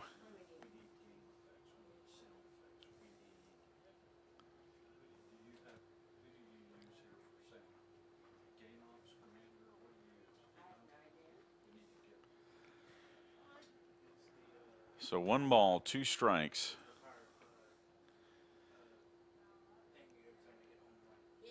Riley with the pitch. Swung on and missed, and he can't hold on to the bat, but Riley gets the strikeout. 12 straight now retired by the USC Aiken starter. We're through 5 here at Pirate Field. 5-0 USC Aiken leads.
Chad Jackson back with you here at Pirate Field, and Armstrong State has made the move to the bullpen as senior right-hander Trey Roberts is going to come in for the 6th inning, replacing Matt Meeks, who went 5 innings, gave up 8 hits, 5 runs, 4 earned, walked 2, struck out 9. And Roberts will face the top of the order for USC Aiken. Jose Bonilla, Jonathan Banks, and Mitchell Price. Roberts making his 4th appearance on the mound for the Pirates this season. He has thrown 3 1/3 innings, given up 1 hit, no runs. He has walked 3, struck out 4.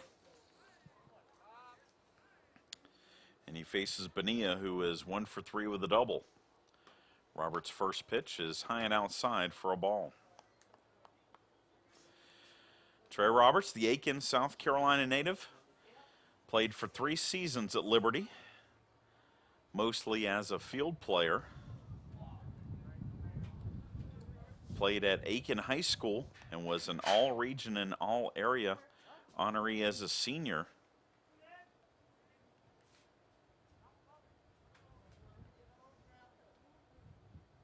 Hit .390 with 20 runs batted in and 15 stolen bases as a senior at Aiken High. 2-0 pitch is high, and it's 3-0.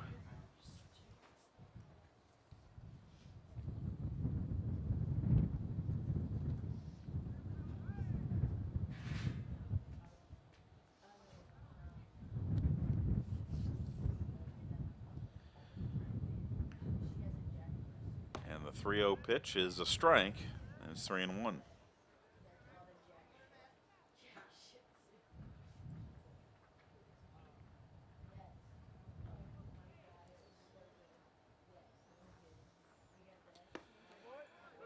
Three-one pitch is a strike, and it's now 3-2.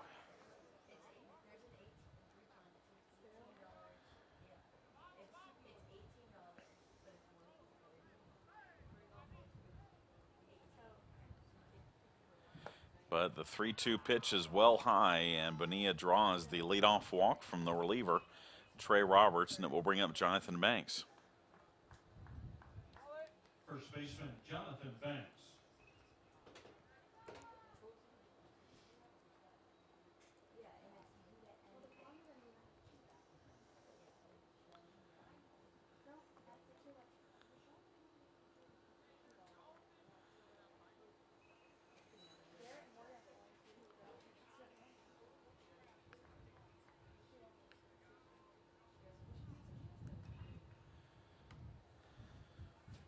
Banks steps in. He drew a walk his last time up. He has homered and struck out, so he is 1 for 2 officially.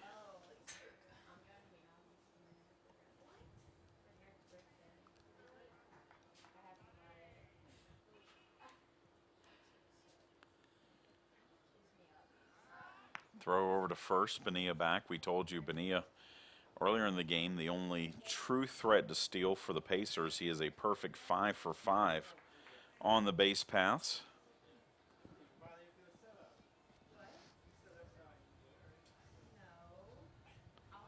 Goes on the first pitch. Throw down to second is not in time because the ball popped out of the glove of Paluski. The throw was in time, but when Paluski reached down to apply the tag, the ball popped out of the glove.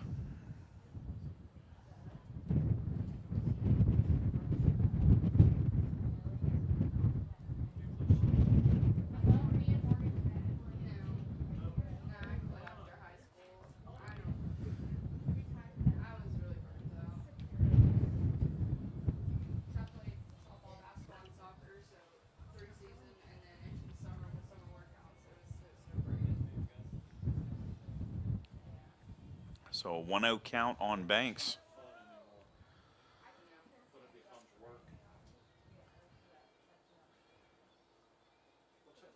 Roberts with the pitch, and it's in the dirt, blocked by Browning, and it's 2-0.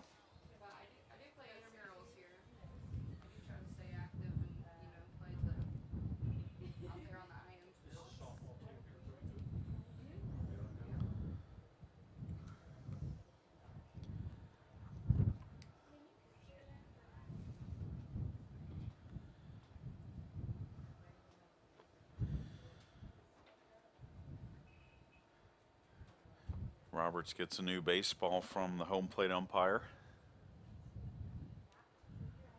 Greg Wilson.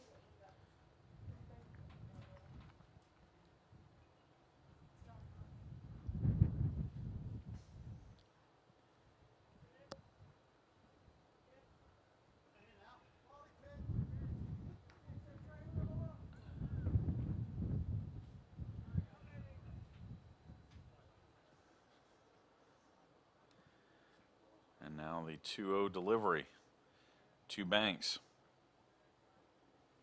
And it's high.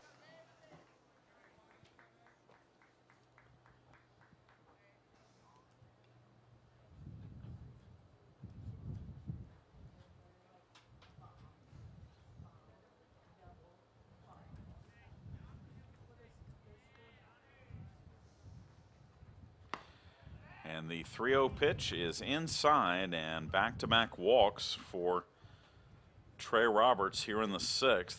Have 2 on with nobody out for Mitchell Price. Brings up left fielder Mitchell Price.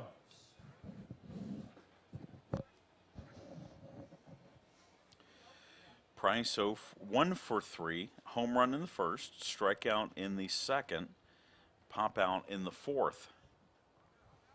Hitting .273 now on the season. The senior from Columbia, South Carolina.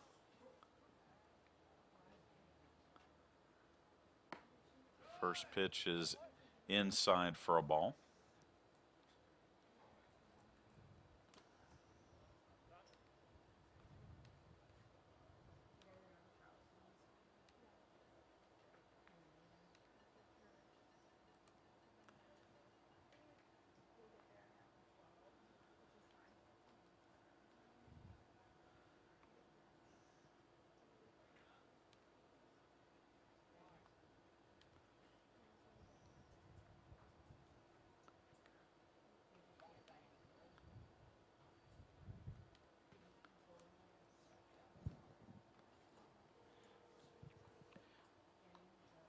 Price 3 for 7 with 6 runs batted in, including an RBI in the 3-game sweep of the Pirates last year at Aiken.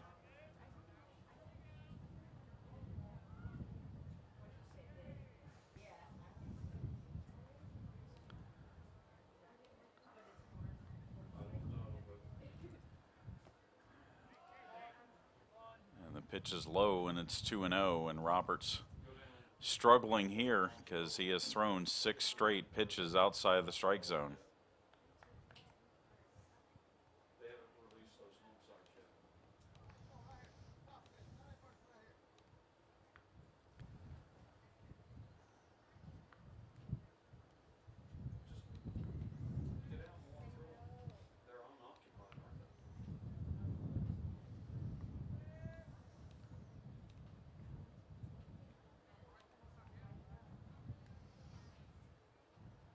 Two-0 pitch inside, and Roberts now 1 pitch away from walking the bases loaded.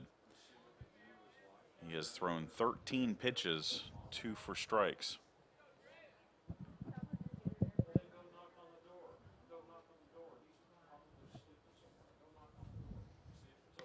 Three-0 pitch. That is a strike, and it's 3-1.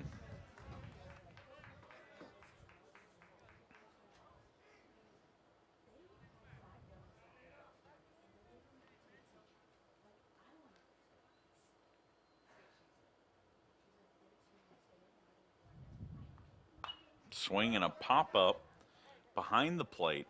Browning gives a look, but it will fall in the stands for strike 2.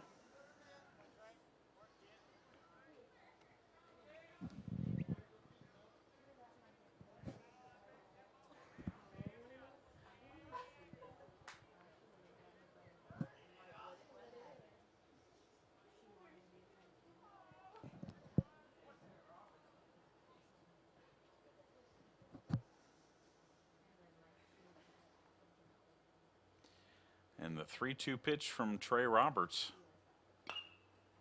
Hit in the air into center field. Mike Warren has a beat on it. He'll make the play for out number 1.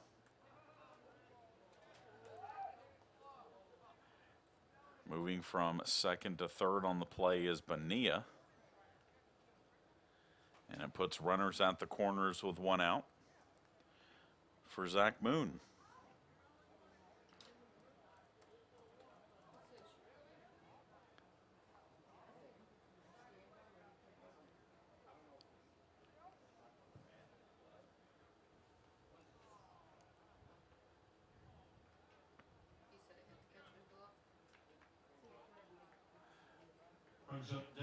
So I guess USC Aiken thought there should have been catcher's interference on the play, but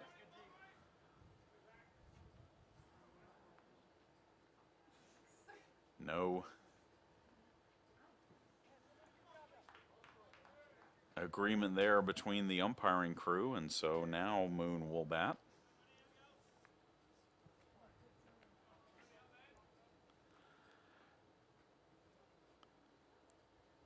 Trey Roberts' first pitch to Moon is fouled back for strike 1.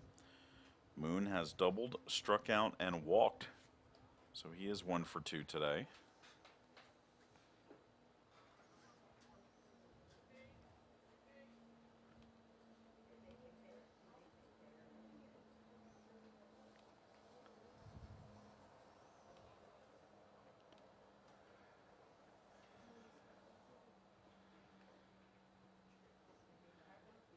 A 1 pitch, popped up. Very shallow center field. Warren comes in, makes the grab, runner tags, and he will score. As Bonilla trots home, wasn't the best throw from Warren. In fact, he probably should have thrown to second because tagging at first and moving to second is Banks. But the sacrifice fly makes it 6-0.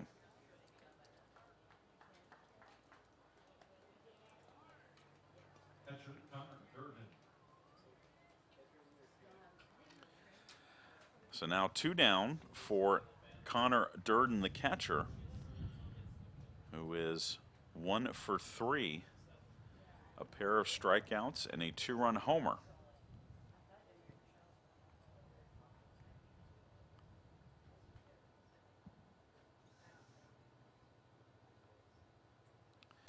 He swings and hits one foul for strike one.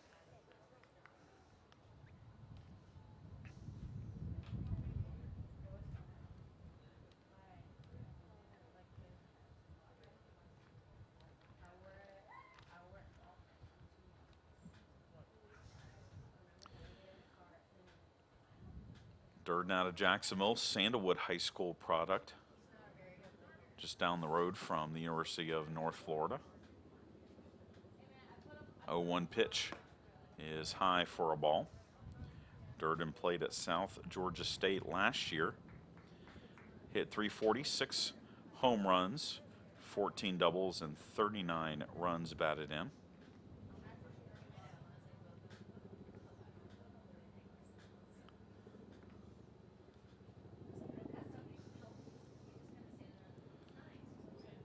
One pitch gets away from Browning. And so moving to third on the wild pitch is Banks.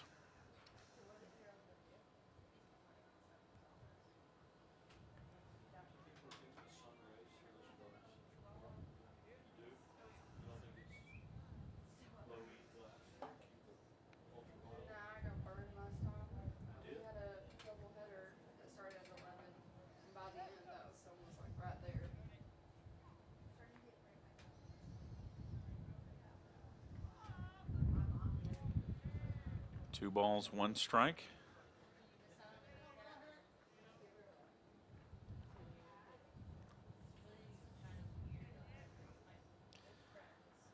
And the pitch is high and outside for ball three.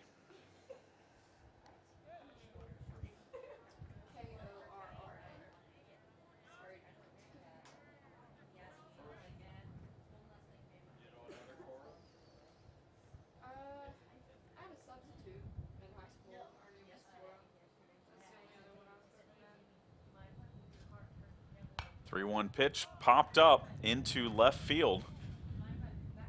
Chandler Corley will make the grab, and that will retire the side. USC Aiken tacks on another run. We head to the bottom of the sixth. 6-0 Pacers lead.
We move to the bottom of the sixth inning. 6-0 USC Aiken with the lead. Mike Warren leads things off for the Pirates in the sixth, trying to scratch together any sort of offense against Connor Riley. First pitch is a strike. Riley has struck out 10 through 5 innings. And the next pitch is upstairs a little bit for a ball. Warren showed bunt, but that pitch was about 7 feet high.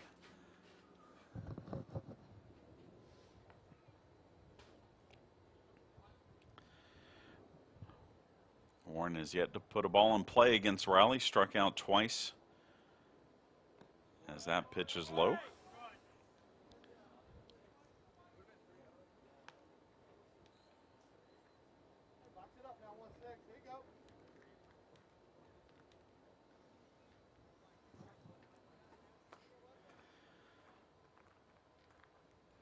And the 2-1 delivery. Fouled back to the screen. It's 2-2.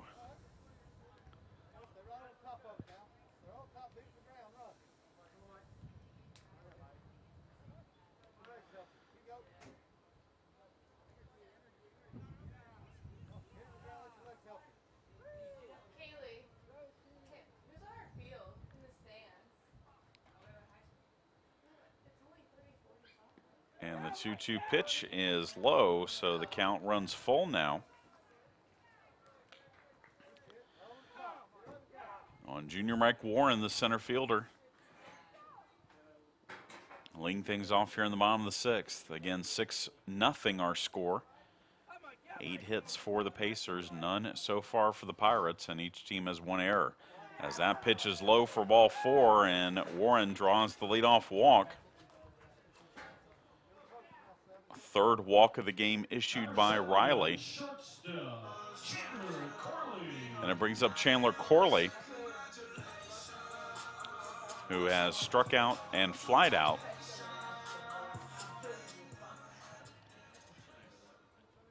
.84 pitches now for Riley, 53 for strikes, as we're in the bottom of the 6th inning. Corley fouls off the first pitch for strike 1.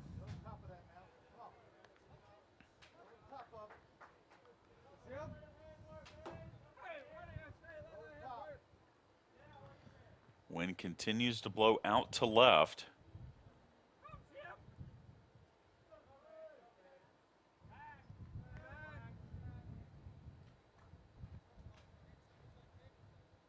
And that wind was a factor in the first inning of the 3 home runs hit by the Pacers.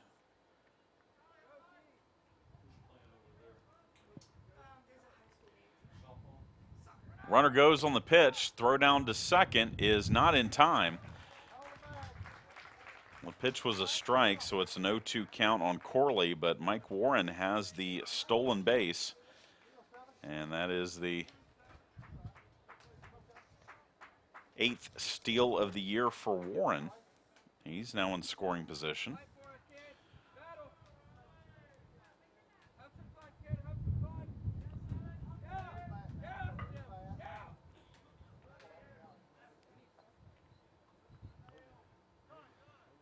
And time called by Corley at the plate.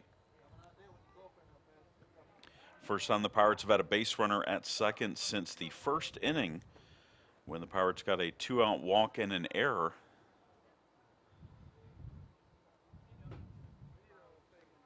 The 0-2 pitch to Corley is called strike 3. And that will bring up Ryan Patterson. Number 18, right fielder, Ryan Patterson.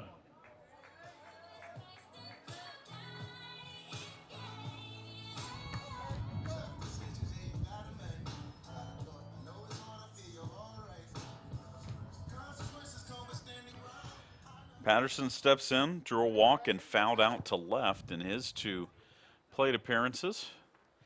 Hits here with a runner in scoring position and 1 out.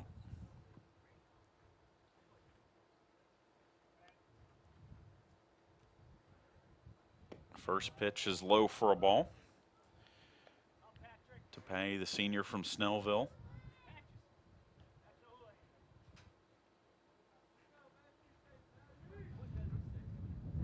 Fourth-year senior, 3-time Peach Belt Freshman of the Week honoree back in his freshman season of 2014.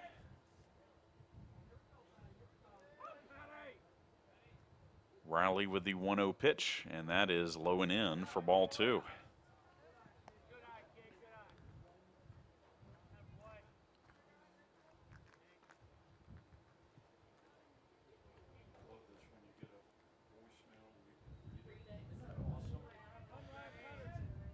Two balls, no strikes. The pitch is low, and it's 3-0.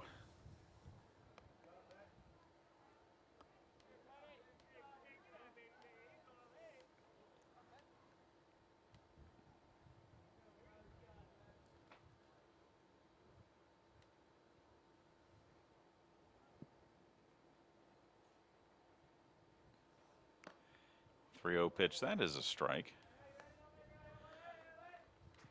And it's 3-1. Patterson was 6 for 12 in the 3-game series at USC Aiken last year.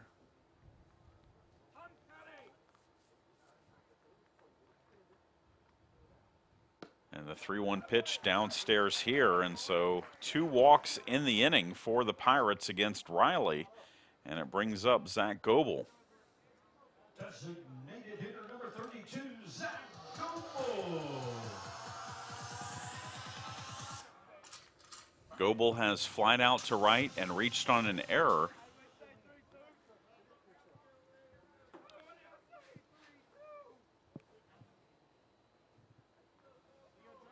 Tell you, if he gets a hold of one here, it makes this game a lot more interesting right now. 6-0. Pacers lead it, but the Pirates have 2 on with just 1 out. And he hits this one into right field, and that is going to be bobbled by the right fielder, and it's safe all around.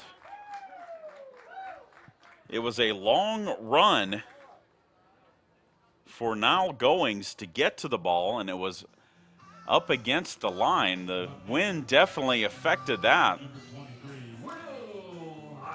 and it loads the bases.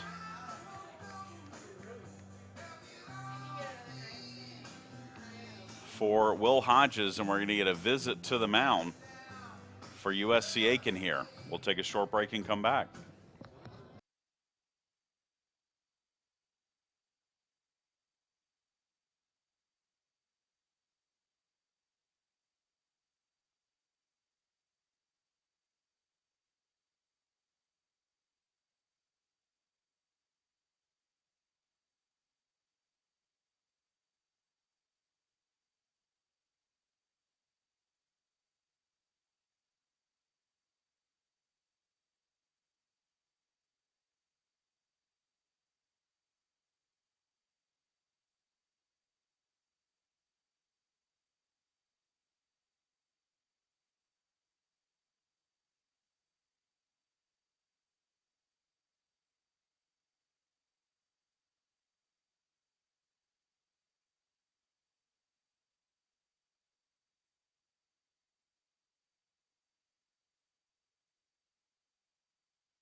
Chad Jackson back with you here at Pirate Field. USC Aiken turns a 5-4-3 double play to get out of the bases loaded 1-out jam.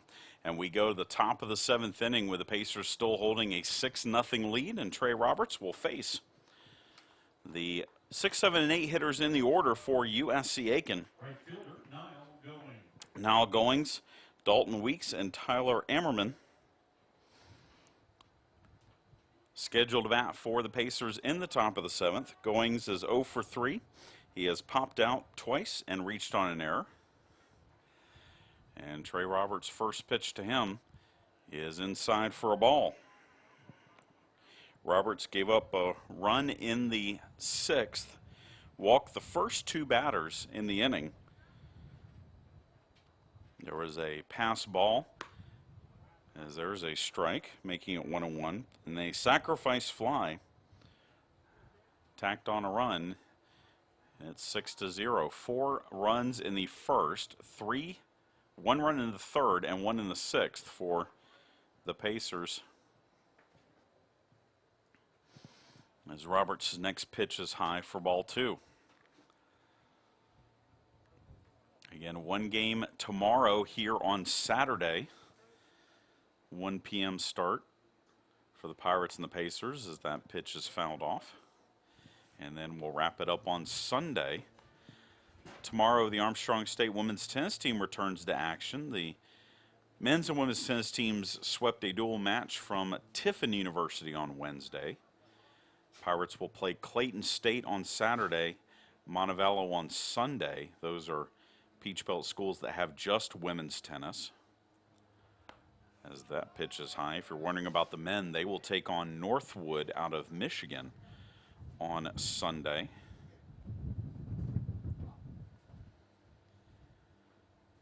So 3 balls, 2 strikes.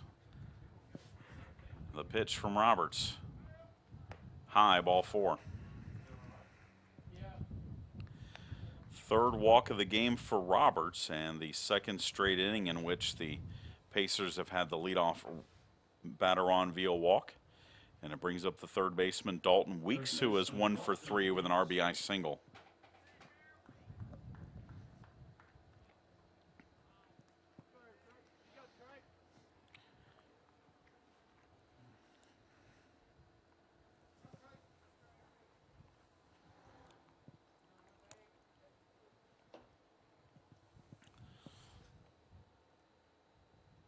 First pitch from Roberts is called a ball, and it's 1-0. Roberts has thrown 30 pitches, only 11 for strikes since coming in relief of Matt Meeks. Throw over to first, and the throw is wide of the bag, and so moving to 3rd will be Goings on the error.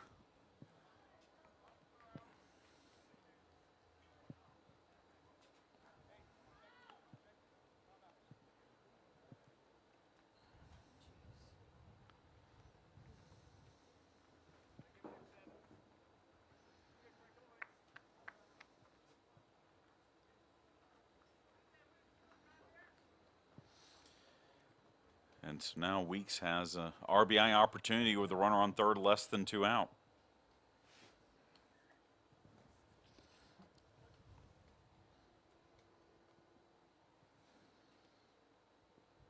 Swing and a miss, and it's 1-1.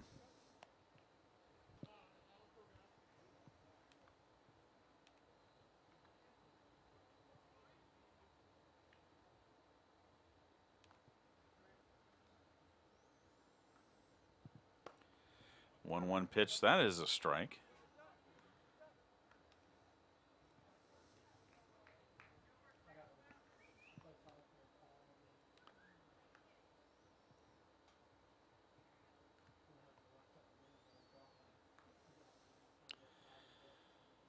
And the 1-2 pitch, high, ball 2.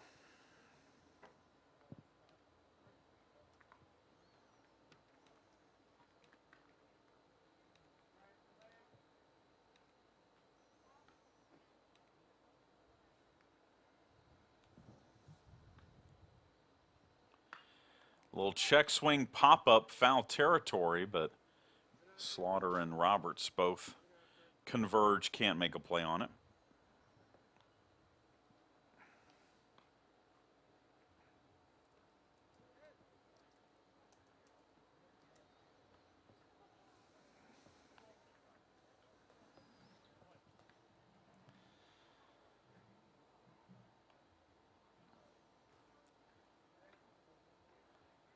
Now the 2-2 pitch again coming to Weeks.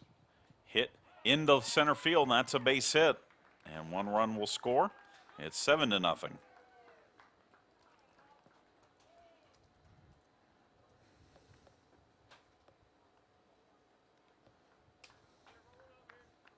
Shortstop Tyler Ammerman.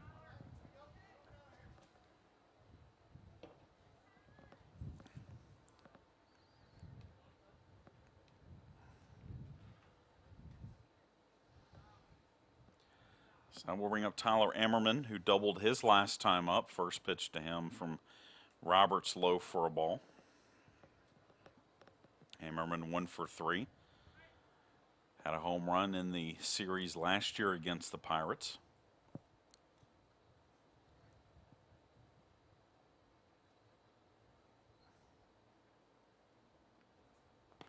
That pitch bounces in front of the plate for ball 2.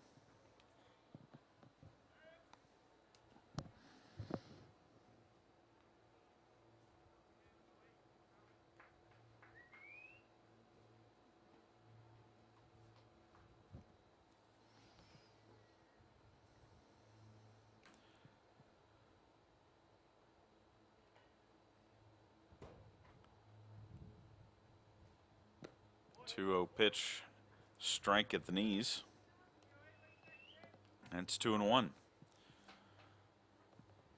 The Armstrong men's golf team hosted the Pirate Invitational this past week, Monday and Tuesday over at Savannah Quarters. Pirates tied for 7th in the 12-team field. They'll be next in action in Valdosta. There's a shot foul down the third base line. And the count goes to 2-2.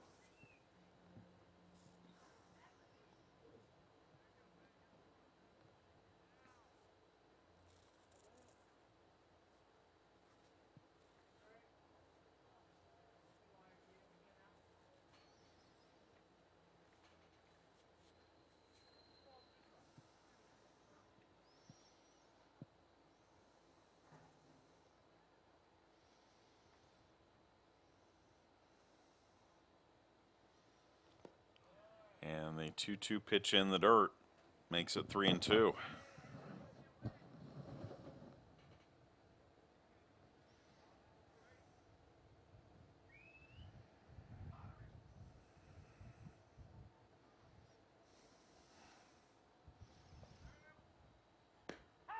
And called strike 3 will set down Ammerman for the first out of the 7th inning.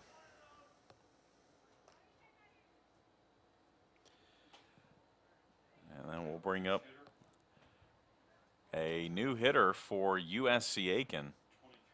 It will be number 23, Luke Westerberg, pinch hitting for Skylar Mercado. USC Aiken, number 23, Luke Westerberg. Westerberg, 6'1" senior out of Trenton, New Jersey, hitting .297, 11 hits and 37 at-bats, a homer, 6 runs batted in.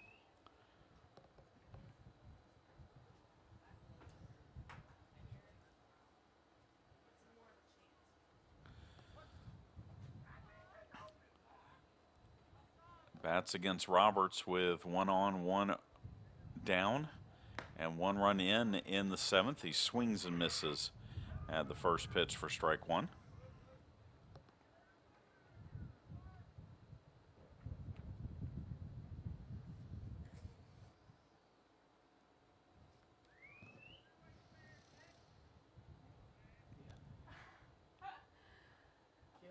Oh, 1 pitch, swung on and missed again. It's 0-2.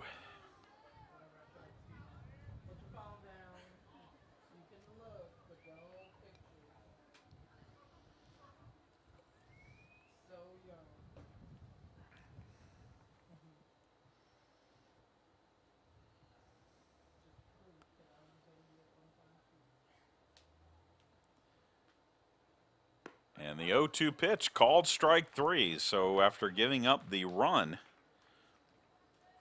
Roberts has come back and struck out Ammerman and Westerberg. And it brings us back to the top of the order for Jose Bonilla. Center fielder Jose Bonilla.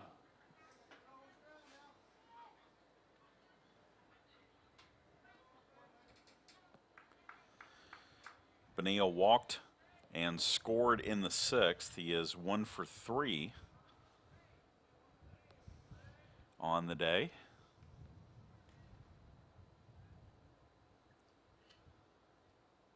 First pitch to him fouled back for strike 1.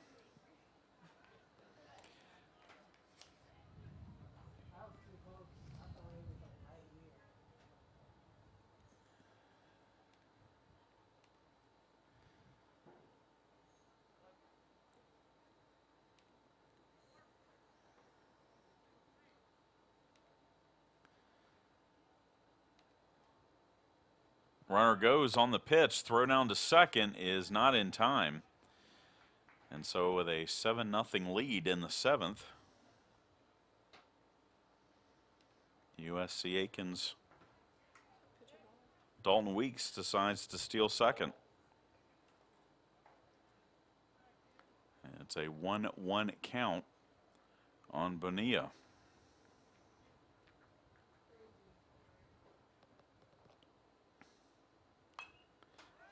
Fouled back off the bat of Bonilla, and it's now 1-2. Just past 4 o'clock, just now getting underway at UNC Pembroke and Columbus State in Peach Belt Conference action.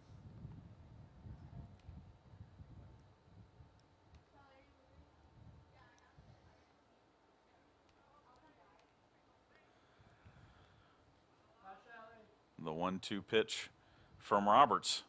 Swung on and missed strike 3, so Trey Roberts ends up striking out the side, but USC Aiken picks up another run.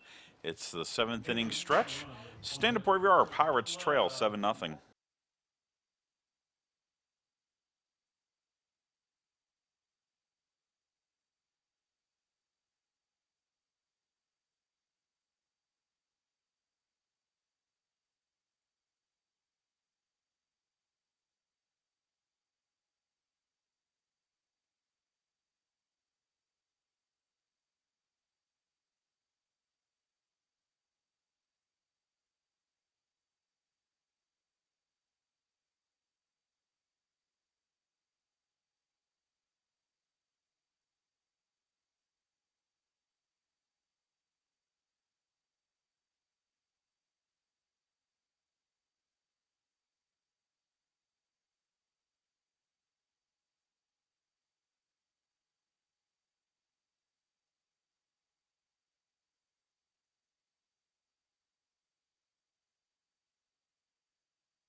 Chad Jackson back with you here at Pirate Field. We go to the bottom of the 7th inning. Caleb Slaughter, Timothy Gray, Will Browning to face Connor Riley. New second baseman for USC Aiken is number 9, Joey Smithers, coming in place of Westerberg, who pinch hit for Mercado in the 7th. Slaughter looks at a first pitch low for ball 1. Slaughter has walked and struck out against Riley. Delivers another pitch low and outside, and it's 2-0. 95 pitches now for Riley, 58 strikes, even with as well as he's thrown today. It'll be tough to see him finishing this when he's still got 3 innings left to go. As the 2-0 pitch is swung on and missed, it's 2-1.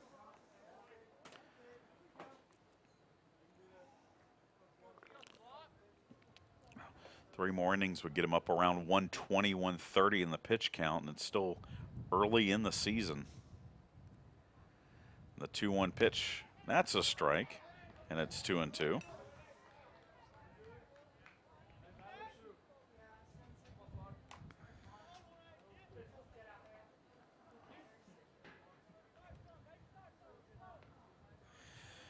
And the 2-2 delivery. Check swing, it's in the dirt though, taken for ball 3.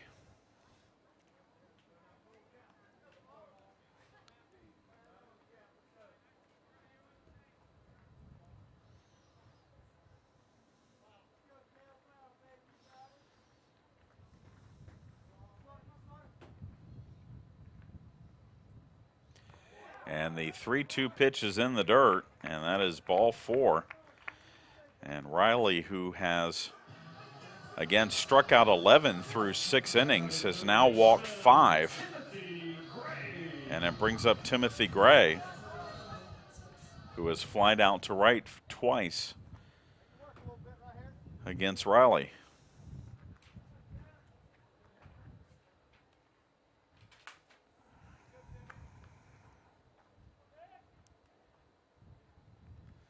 First pitch from Riley is outside.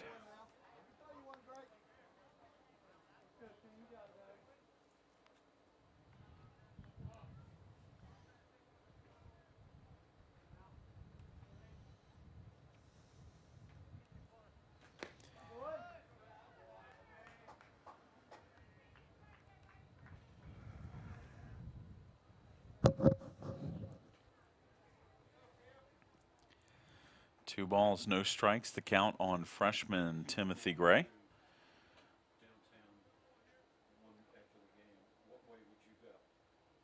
The Augusta native West Side High School product looks at a pitch high, and it's 3-0.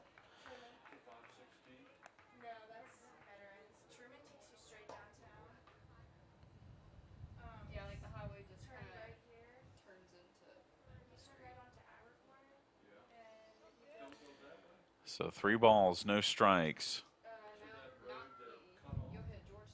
The pitch outside, and ball 4 puts 2 on with nobody out for Will Browning. And this may be it for Connor Riley as head coach Kenny Thompson comes out to the mound, and indeed it will be it for the starting pitcher for USC Aiken, who's right now at 103 pitches. We'll tell you about the new pitcher when we come back. You're listening to and watching Pirate Baseball.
The new pitcher for USC Aiken is junior right-hander Blake Cantrell,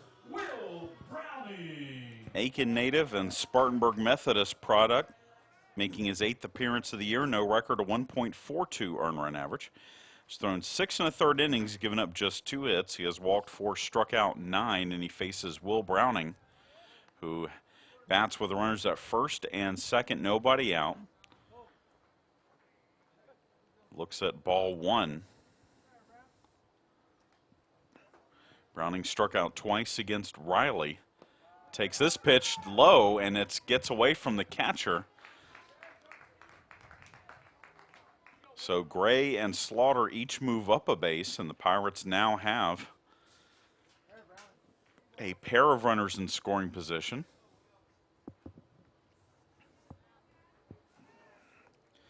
And a 2-0 count on Browning.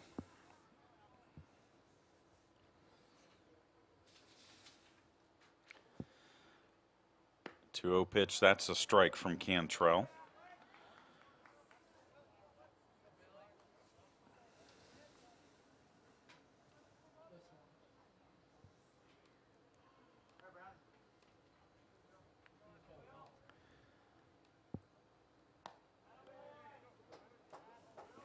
Cantrell played at Aiken High School, so a high school teammate of Trey Roberts, the Pirates pitcher right now in the game.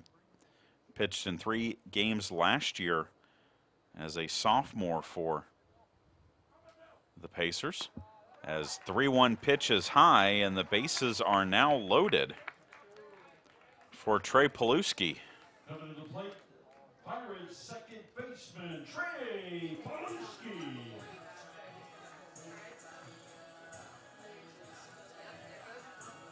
Cantrell threw an inning in the 20-0 win over Young Harris on Sunday. Struck out 1, walked 1. And the first pitch to Paluski is outside for a ball.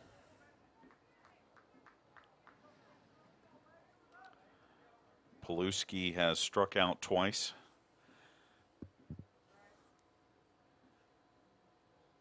In this game. Next pitch, high and tight. That's 2-0.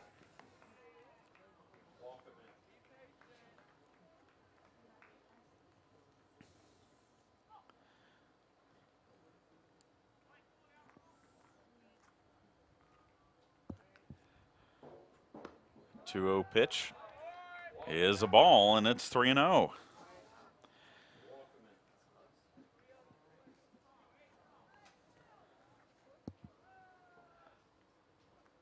Three balls, no strikes. Cantrell with the pitch, and that's high ball 4. So the Pirates will draw a walk with the bases loaded to score their first run of the ball game. And there have been 4 straight walks in the inning. 2 by the starter Riley and 2 by the reliever Cantrell. And with Mike Warren due up, we're going to get another visit to the mound.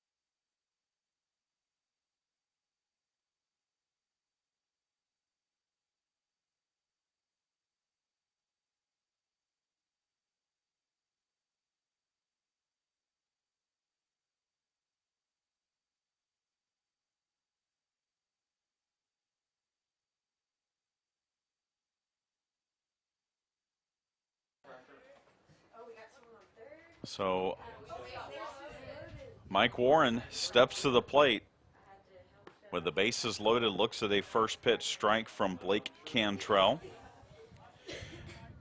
Warren 0 for 2 with a walk and a pair of strikeouts.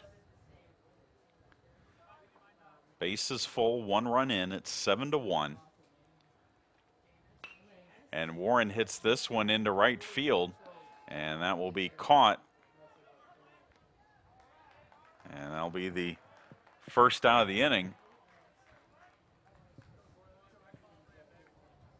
The shortstop, number 7, Chandler Corley. I think that's a new right fielder. I didn't see the number, but catch is made for the first out of the inning, and it brings up Chandler Corley. Guy, did you get a number on that right fielder, new right fielder?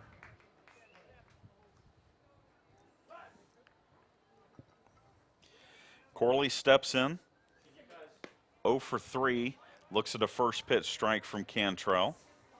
Can you guys help us with the number of the right fielder, please, on his jersey on the front, if you can see that far?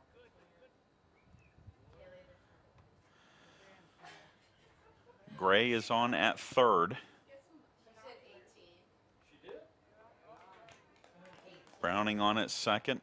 Paluski on at first. Pitch in the dirt makes it 1-1.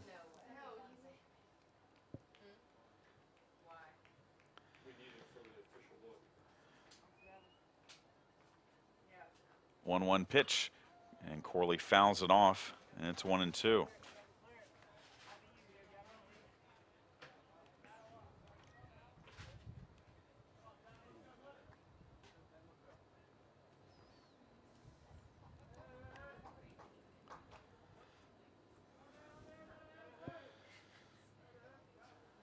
We're in the bottom of the 7th. Pirates trying to cut into the 7-1 lead as that pitch is high.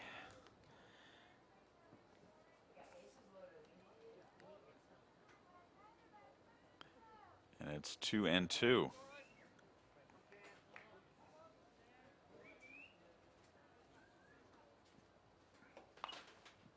And the 2-2 pitch fouled off by Corley.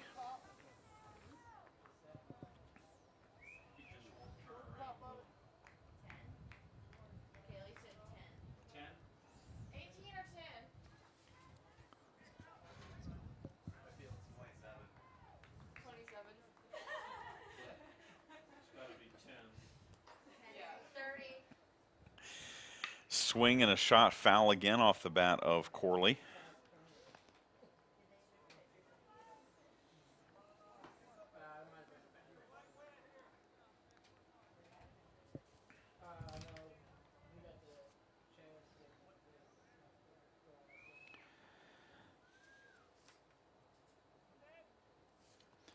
So again, the 2-2 pitch in the dirt, taken for a ball. It's 3-2.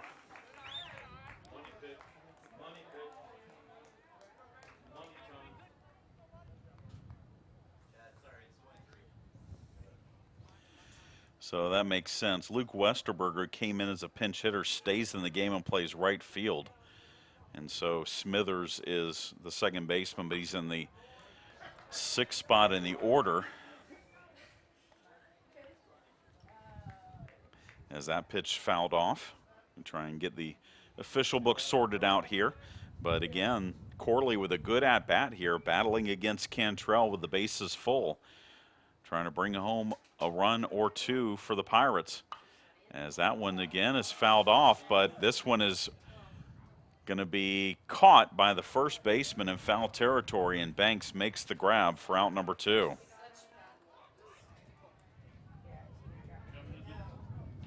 International right fielder Ryan Patterson.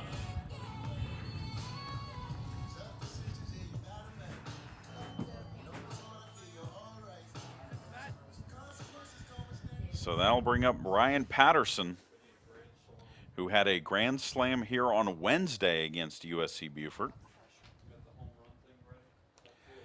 0 for 1 with a couple of walks. First pitch to him is hit into center field. This one is carrying, and this one is gone. It is a grand slam home run for Ryan Patterson, his second of the week. And that ties a season record for grand slams for Armstrong State. They have 5 already this year, and it is now 7-5.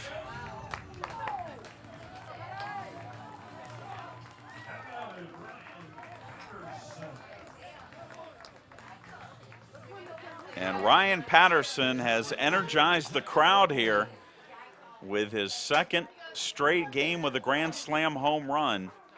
And that also ties the Armstrong State single season record for Grand Slams with 3. And now Zach Goebel will bat as it's now 7-5. Goebel swings and misses for strike 1.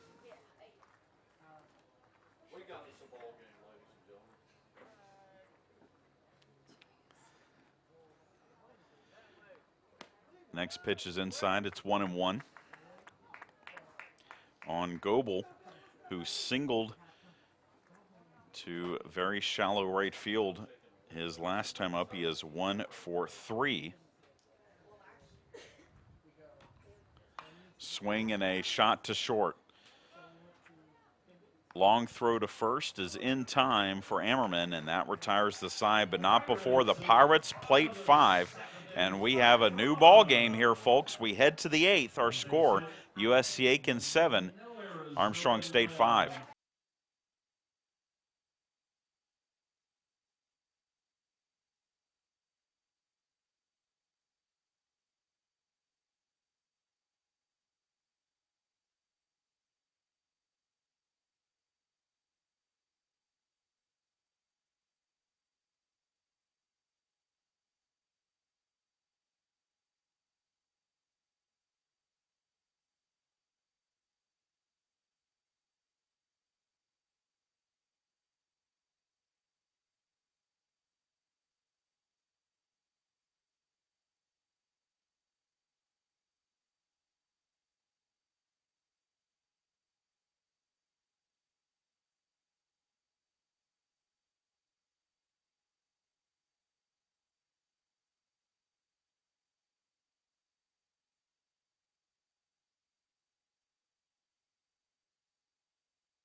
Chad Jackson back with you here at Pirate Field. For 6 innings, it looked assured that USC Aiken would take game 1 of this Peach Belt Conference Series, leading it 7-0 at the top of the 7th, but 5 runs for the Pirates, 4 on the grand slam by Ryan Patterson, and now it's a 7-5 ball game as we head to the top of the 8th. The new pitcher for the Pirates is senior right-hander Caleb Woods, as he comes in relief of Trey Roberts, who went 2 innings, gave up 1 hit, 2 runs, 1 earned, walked 3, struck out 3. Woods making his 6th appearance of the year. No record, a 7.11 ERA and 1 save. He's thrown 6 in the 3rd, given up 11 hits, 6 runs, 5 earned. He has walked 1, struck out 7. Also defensively, senior Spencer Harvey is in to play left field in place of Will Hodges, as Jonathan Banks, the first baseman, will step to the plate.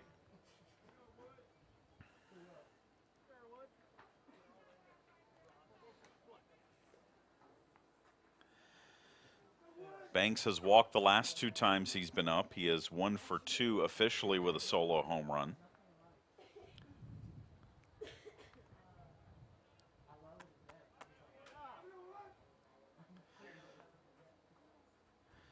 Woods' first pitch is inside for a ball. So the grand slam by Patterson, we're going to go through some records here. He is the 3rd player in Peach Belt Conference history with 3 grand slams in 1 season, joining Heath Peterson, who did it for Montevallo in 2012, and Joey Davis, who did it for Armstrong State in 2008. The Pirates are now the 5th team to have 5 grand slams in a season. And it's the 3rd time the Pirates have done that. As this is hit in the air to center field, Warren barely has to move in order to make the catch for out number 1. So still with obviously majority of the season left, the Pirates can set a new conference record if they get one more on the year. As Mitchell Price comes to the plate, the left fielder for the Pacers, 1 for 4 with a solo home run in the first. First pitch from Woods is inside for a ball.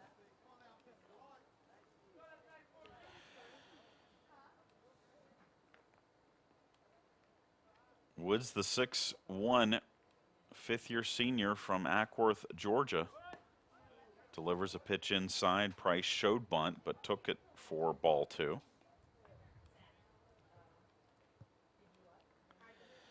Last year, 2-2 with a 3.78 earned run average. As that pitch is high for ball 3.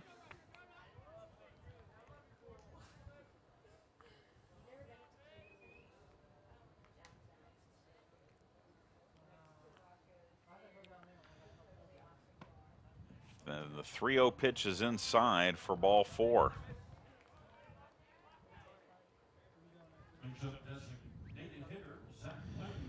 So a 1-out base runner for the Pacers here in the 8th, and Zach Moon, the designated hitter, will bat.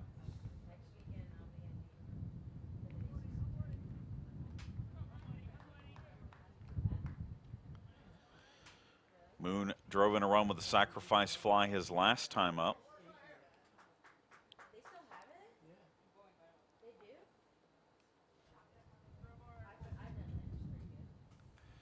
First pitch is fouled back for strike 1.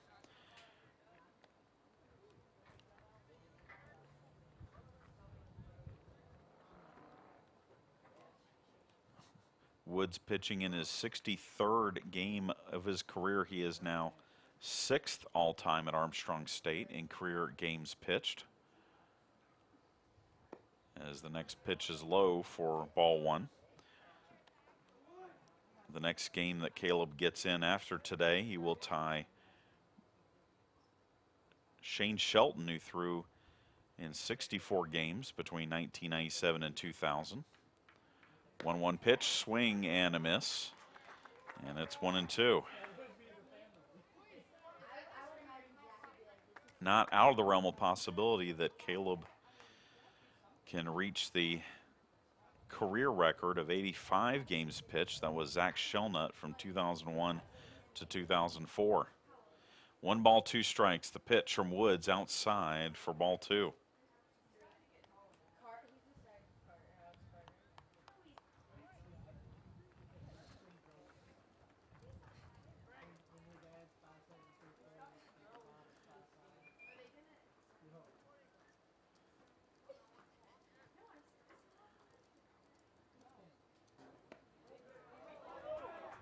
And the 2-2 pitch is a ball, and it's now 3-2.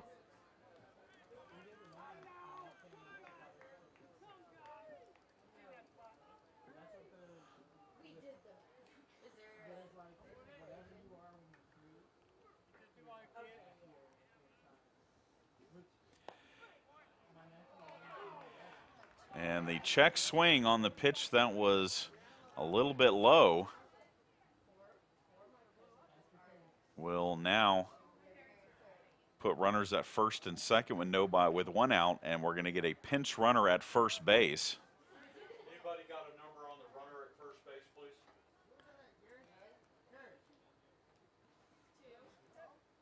Catcher Connor Durden. And Freddie Beeman III is going to run for Zach Moon at first.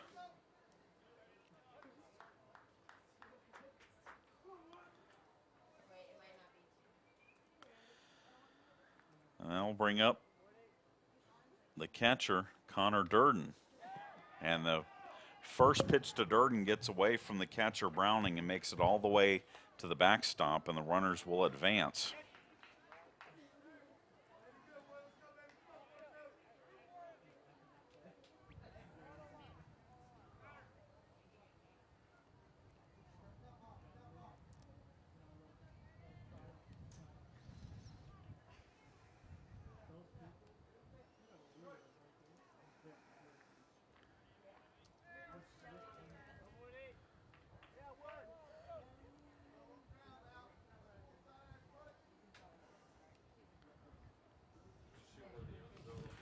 Swing and a miss on the 1-0 delivery from Woods.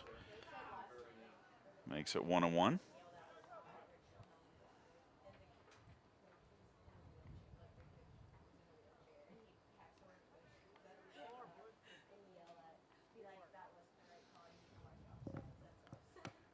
And the next pitch inside for ball 2.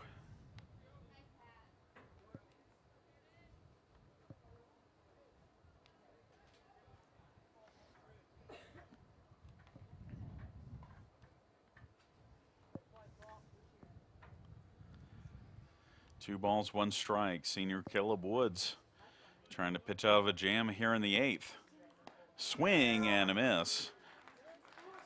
On the pitch down and away to the lefty hitting Durden, and it's 2-2.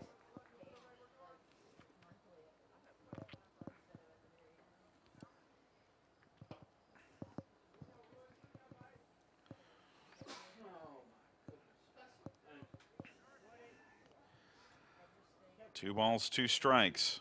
The pitch. Swung on and missed, strike 3, and a big strikeout for Woods, as he is now 1 out away from getting out of the jam. And it brings up what should be the second baseman. Well, now it's going to be a pinch hitter, so Smithers will not get a chance to bat. And number 32, Brian Pereira, will bat in Smithers' place. And your attention, please. Continue. For the Pacers, number 32, Brian Pereira. So Pereira bats for Smithers, the junior from Annapolis, Maryland, and Mount St. Mary's transfer. Pereira hitting .342, 5 doubles, 8 runs batted in.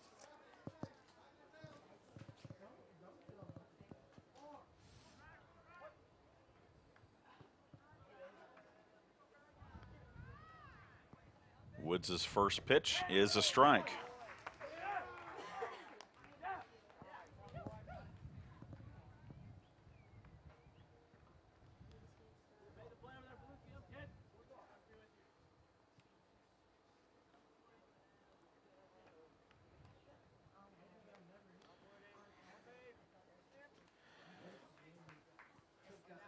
No balls, one strike. The pitch from Woods outside, a little bit high as well. It's 1-1.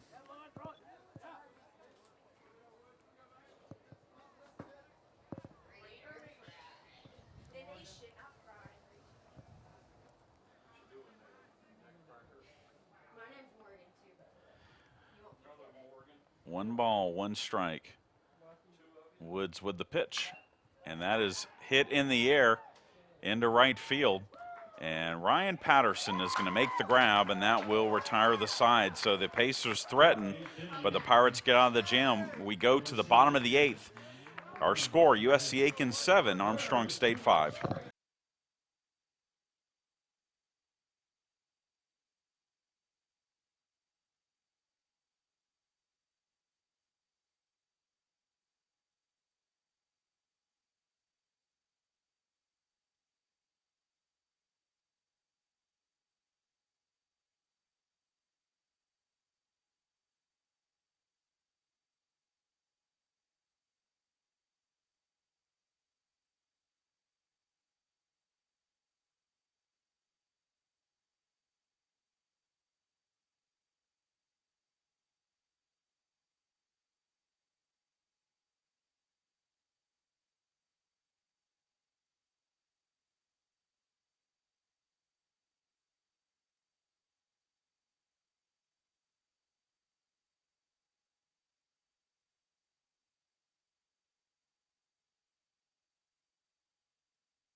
Chad Jackson back with you here at Pirate Field. Apologize for the delay.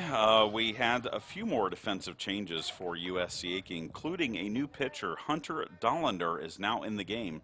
He got Spencer Harvey to fly out in center field, but then it walked Caleb Slaughter. And now we have a ground ball to short that could be 2 to end the inning.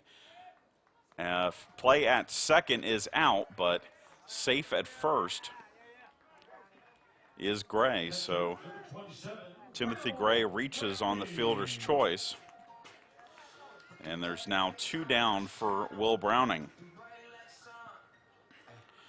The new catcher for USC Aiken is Charles Padilla. The new second baseman is David Langster. And as we told you, on the hill, Hunter Dollander. The pitcher for USC Aiken. First pitch to Browning is low for a ball. Dollander, 6 appearances, has not given up a run yet this year. Or an earned run, I should say. 7 1/3 innings. He's given up 5 hits, 1 unearned run. He has walked 3, struck out 8. As he tries to preserve this 2-run USC Aiken lead here in the bottom of the 8th. Next pitch is a strike. It's 1-1.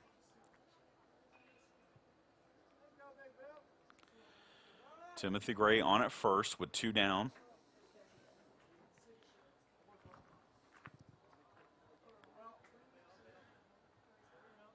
The 1-1 pitch from Dollander is low for a ball. Dollander relieves Cantrell, who went 1 inning, gave up 1 hit, walked 2, and gave up 3 of the 4 runs scored by the Pirates in the inning. The 2-1 pitch, big swing and a miss from Browning. It's 2-2.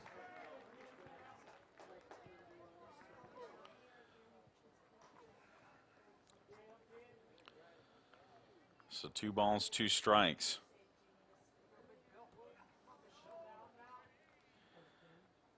The pitch swung and fouled back out of play. 7-5 our score. Pirates with 5 runs in the bottom of the 7th to close to within 2. Aiken led 7-0. They scored 4 in the first, 1 in the third, 1 in the 6th, and 1 in the 7th. As that pitch is low and the count is full. So with 2 down and a full count, Gray will get a head start from first.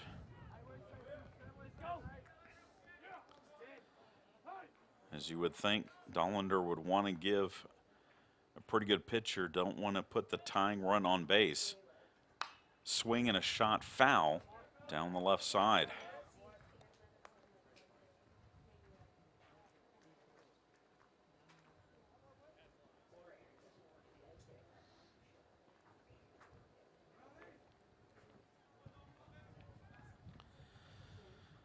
So again, the 3-2 pitch upcoming from Dollander. And it is hit foul down the right side this time.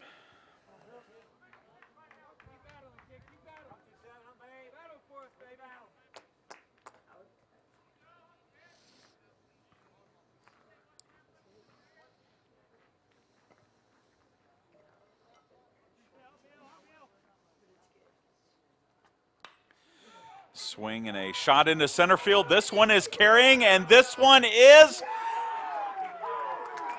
gone. A 2-run home run for Will Browning to tie this game up at 7. The Peach Belt Conference's Player of the Week hits a 2-run shot to make it 7-all here in the bottom of the 8th.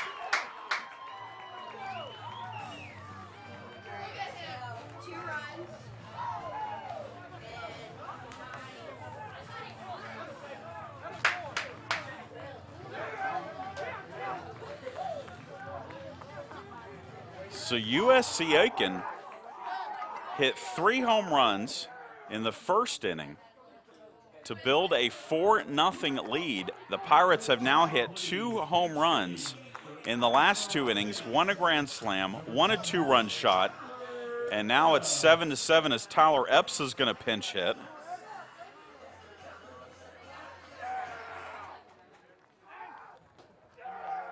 for Trey Paluski. Epps, the junior from Statesboro, Georgia, looks at a pitch low for ball one. Epps 7 for 14 on the year, 2 doubles, a home run.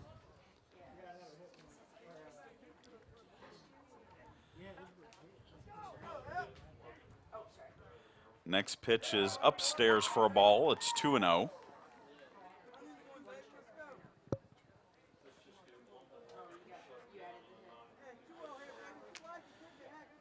But Will Browning with a 2-run home run to tie this game, as there's a swing and a miss.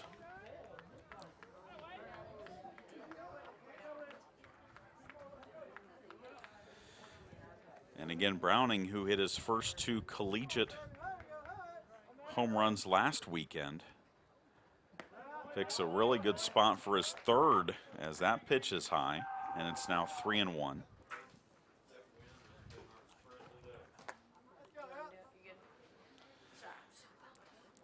Three balls, 1 strike. Dollander with the pitch. Swing and a miss. It's 3-2.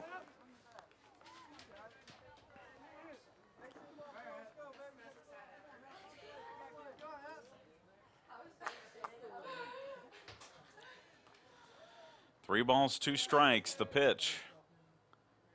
Swung on and lifted in the air to left center field, but ranging over and making the catch is Jose Bonilla, and that retires the side. We are headed to the 9th, all tied up at 7 here at Pirate Field.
We are headed to the top of the 9th inning here at Pirate Field.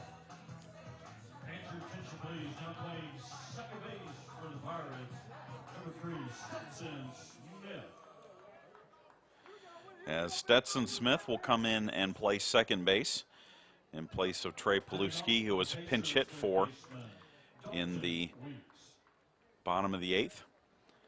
Dalton Weeks will lead things off for USC Aiken here in the 9th. 7-7 is our score.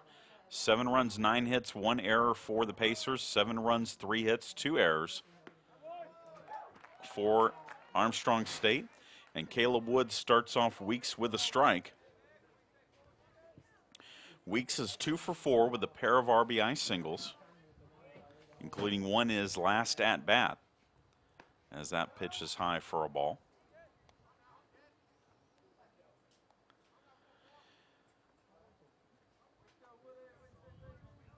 But a 7-0 lead for USC Aiken in the top of the 7th has been completely erased, as there's a grounder, or a fly ball, excuse me, to center field. It's that time of the day where the sun is coming into our press box here on the third base dugout, but Mike Warren makes the catch of the fly ball to center field for out number 1, and it brings up the shortstop, Tyler Ammerman. Ammerman 1 for 4 with the double, struck out looking his last time up. And first pitch from Woods is high for a ball.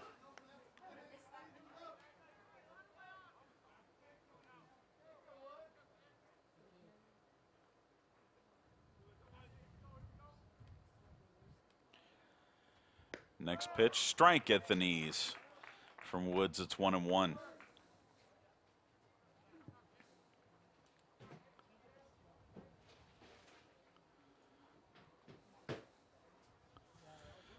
One ball, one strike. Next pitch, a little bit high. And it's 2-1.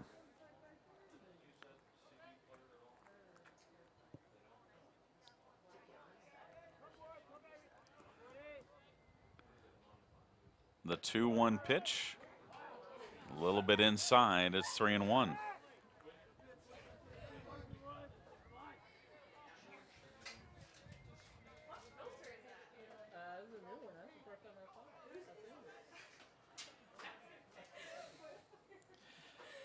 Three-one pitch, strike at the knees. It's 3-2.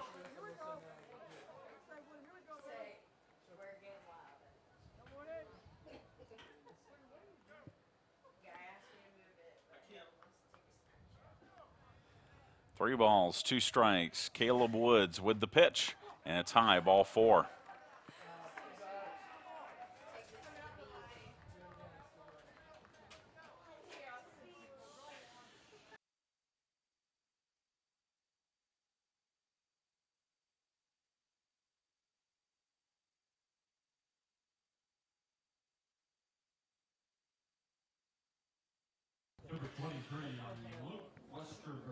So that will now bring up the right fielder, Luke Westerberg.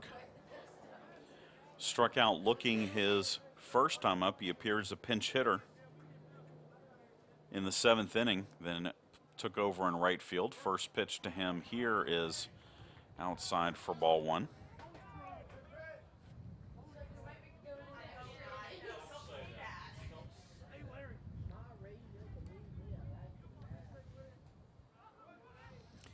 One ball, no strikes. Pitch fouled off by Westerberg, and it's 1-1.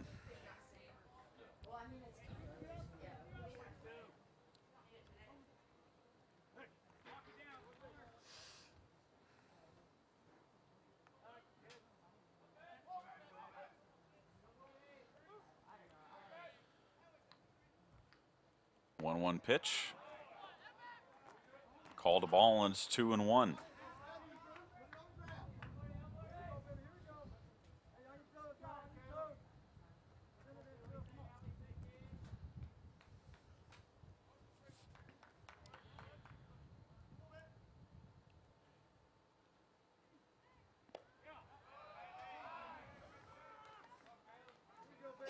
And Woods falls behind now 3-1 on Westerberg.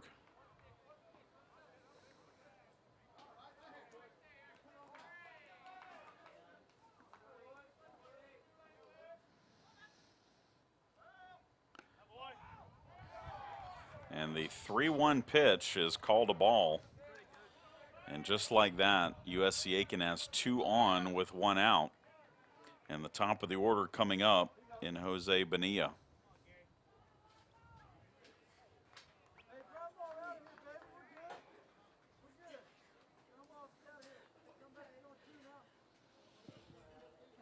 Top the order, center fielder Jose Bonilla.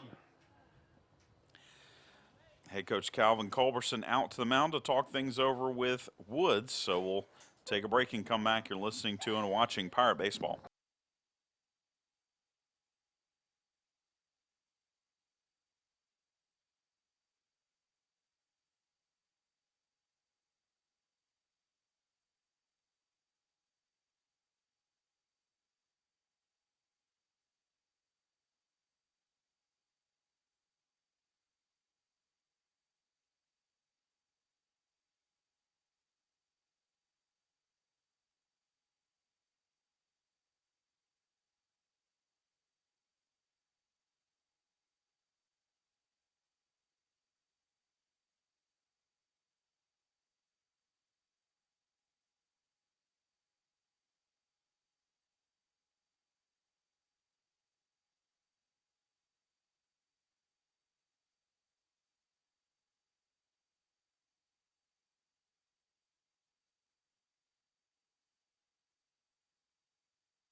Being on the mound is done, and now Caleb Woods will deal to Jose Bonilla.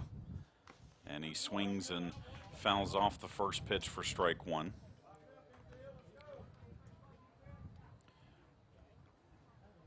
Bonilla 1 for 4. Had a double way back in the second inning, has walked, and also has struck out twice. The 0-1 pitch swung on and lifted foul down the left side, and it's 0-2. USC Aiken pitching has walked 8 batters. Armstrong State pitching has walked 9 batters today. That's the reason this game is almost 3.5 innings old, or 3.5 hours old, I should say. More than 3.5 innings, that's for sure, as that pitch is a ball. And it's a 1-2 count on Bonilla. 7-7 our score. It turned in the 7th inning. The 7th inning stretch went into the stretch with the Pacers leading at 7-0 as that is fouled off down the left side. Bottom of the 7th, a bases loaded walk and a grand slam home run by Ryan Patterson made it 7-5. And then a Will Browning 2-run home run in the 8th made it 7-all. 1 ball, 2 strikes. Woods from the stretch and the pitch, hit foul again.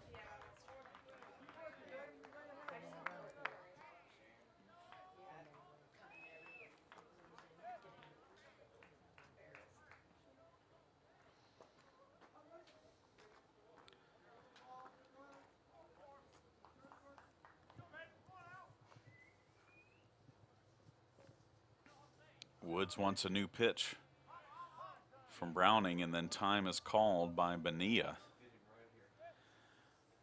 There's 2 on. Both of the runners walked in this inning. 1 down. And again, we're in the top of the 9th. The 1-2 pitch hit into left field, and that's a base hit. Rounding third and scoring will be Ammerman. It's now 8-7.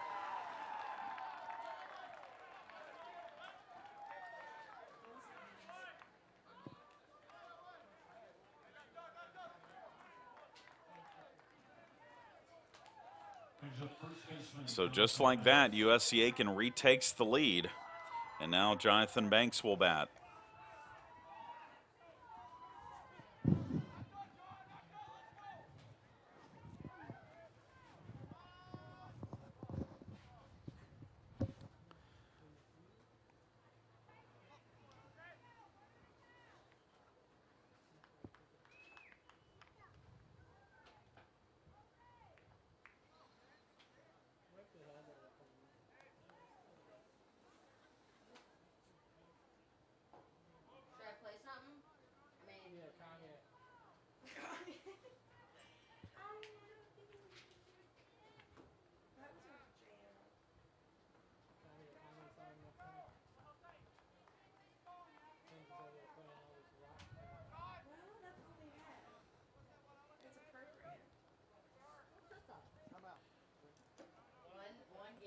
Banks 1 for 3, will not face Woods. In fact, the pitching change will come as head coach Colin Culberson walks out to the mound. We'll tell you about the new pitcher when we come back. You're listening to and watching Higher Baseball.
The new pitcher for the Pirates is senior right-hander Nick Andrus, 6'1" out of Katy, Texas. He comes in relief of Caleb Woods, who gave up one hit, 1 run, but walked 4 in 1 1/3 innings of work. Struck out 1, and the runners on base are his responsibility, as there is 1 run in the 9th and 2 on with 1 out.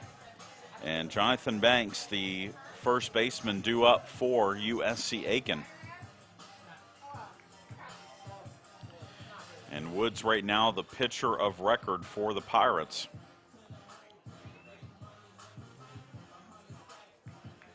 As Andrus' numbers, no record, a 2.45 earned run average and 1 save. This is his 7th appearance of the year. He has thrown 7 1/3, given up 6 hits, 2 runs. He has walked 4 and struck out 12. And it brings up again Banks, who is 1 for 3 with a home run, a pair of walks. He has struck out and flied out.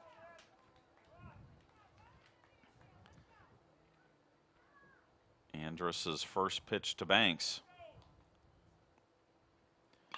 is fouled off for strike 1. Oh no, it's caught by Slaughter. One of the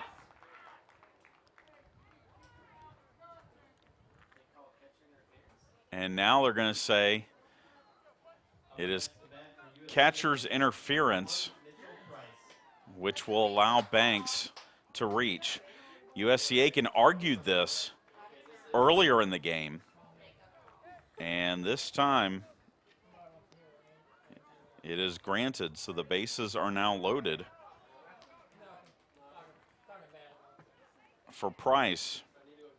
Mitchell Price steps in. He swings and fouls off the first pitch for strike 1.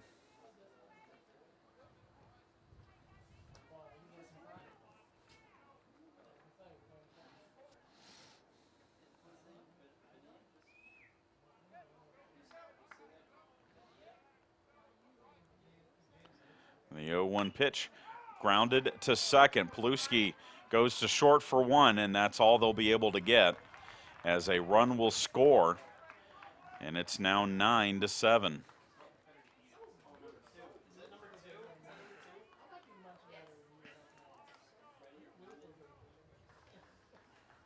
Up next for USC Aiken, Freddie Beeman.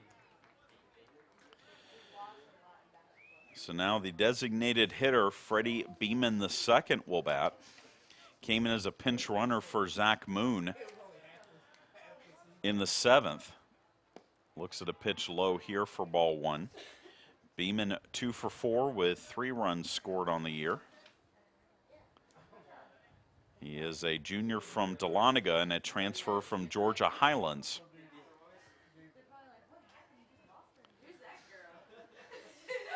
The 1-0 pitch from Andrus is a strike. It's 1-1.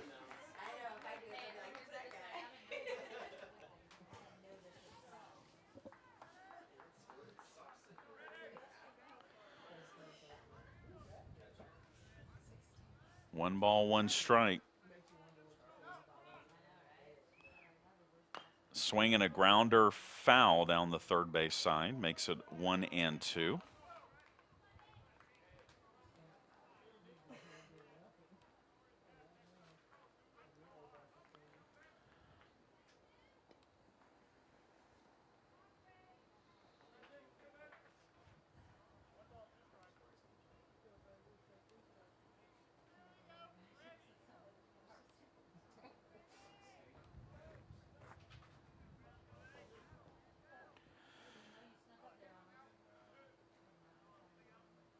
Throw to first, and they've got the runner picked off. They got to make sure that the runner doesn't break for home. They're just going to slowly walk him back and not risk the runner trying to score from third.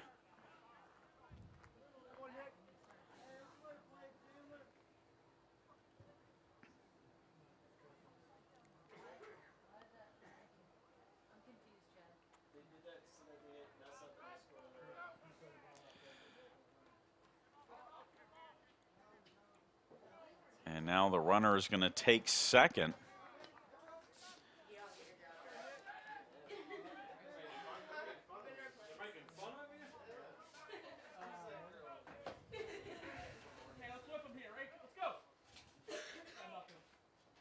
And a swing and a miss, strike 3 will end the inning. So we head to the bottom of the ninth. Pirates need 2. It's 9-7.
We head to the bottom of the ninth inning here at Pirate Field, and the top of the order for the Pirates will face reliever Mitch Spence, a 6'1" freshman from Cary, North Carolina, who comes in to try and close it for the Pacers. He is 1-0 with a 4.05 earned run average and 1 save this season. Mike Warren swings and hits the first pitch into right field for a base hit. And the Pirates have the leadoff runner on for shortstop Chandler Corley. Spence 6 2/3 innings, 7 hits given up. He has walked 4, struck out 9. He comes in place of Dollander, who went 1 inning, gave up 1 hit, 2 runs, walked 1, but right now Dollander would get the win if the Pacers can close this out. But with Corley at the plate, he represents the tying run. He swings and misses the first pitch for strike 1. 9 runs, 10 hits, 1 error for the Pirates. 7 runs, 4 hits, 2 errors for the Pirates. 9-10-1 for USC Aiken. We are in the bottom of the ninth here at Pirate Field. 3 hours and 39 minutes into this one. And Spence dealing to Chandler Corley, and that's in the dirt, blocked by the catcher Padilla. And it's 1-1.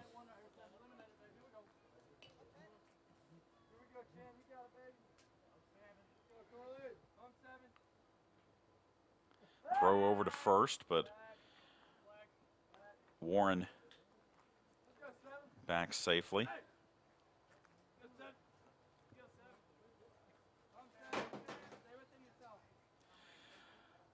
The 1-1 pitch, low for ball 2.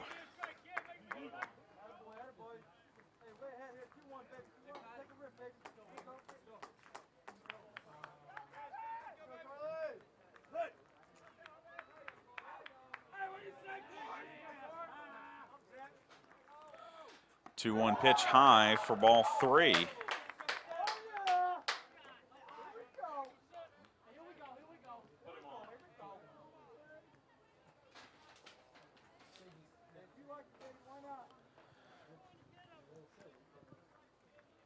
And the 3-1 pitch from Spence swung on and missed. It's 3-2.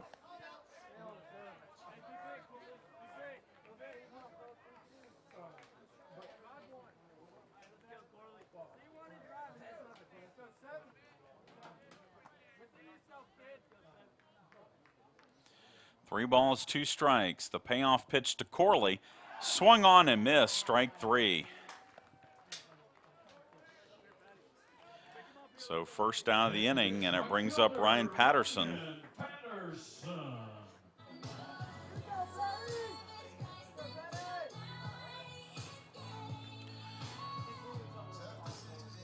Patterson 1 for 2 with the grand slam home run in the 7th.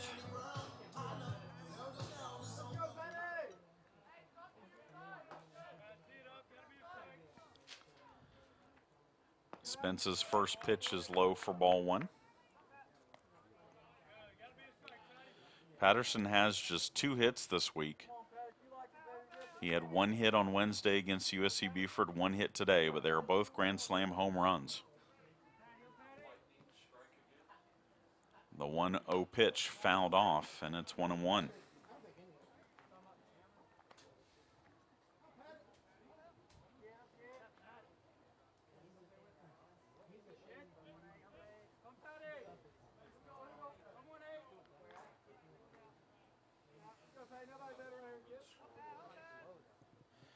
One ball, 1 strike. The pitch in the dirt, blocked by Padilla. Warren does not advance. It's 2-1. Pirates need another base runner, need to get that tying run on. Trailing at 9-7 here in the bottom of the 9th.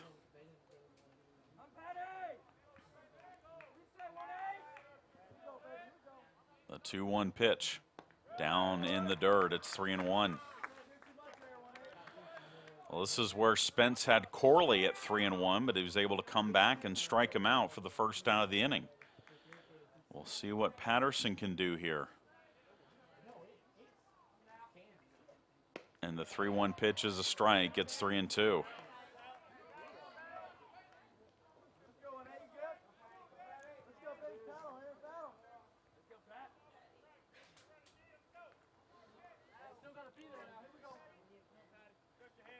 Three balls, 2 strikes. The pitch swung on and missed. Strike 3.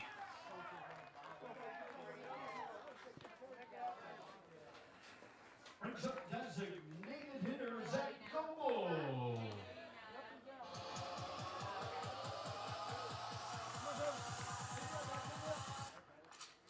Credit the freshman, Mitch Spence.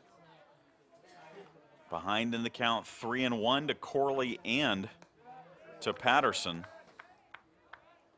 Comes back and gets strikeouts, and now the Pirates down to their final out as Zach Goble comes to the plate 1 for 4.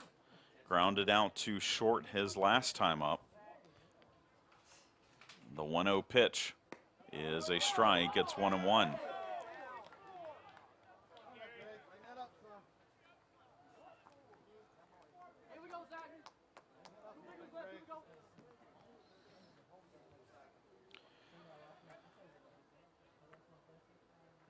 One pitch, big swing and a miss from Goble, and it's 1-2.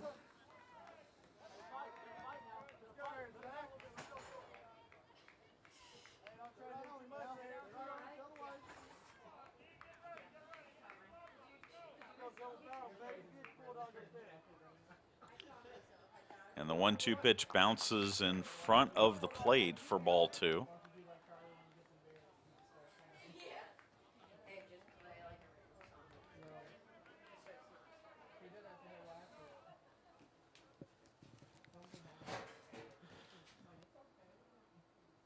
And the 2-2 pitch again bounces in front of the plate, but Padilla has done a nice job since coming in for Durden blocking these pitches in the dirt.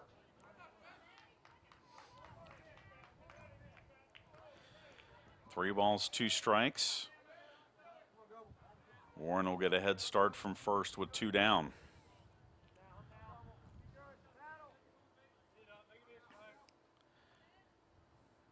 The pitch swung on and fouled at the plate.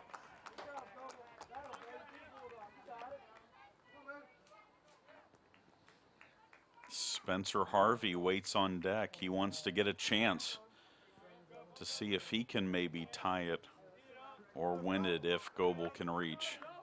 3 balls, 2 strikes. The pitch swung on, and again, Goebel got a piece of it.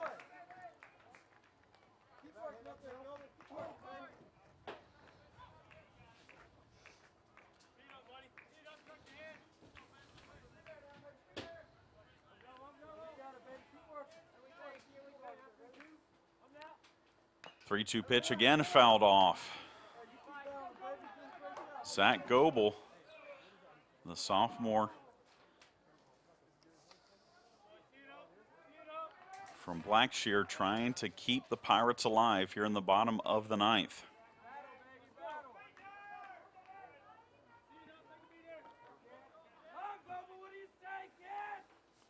Swing and a miss, and strike 3 will end it, and USC Aiken wins it 9-7 and takes game number 1 of this Peach Belt Conference series.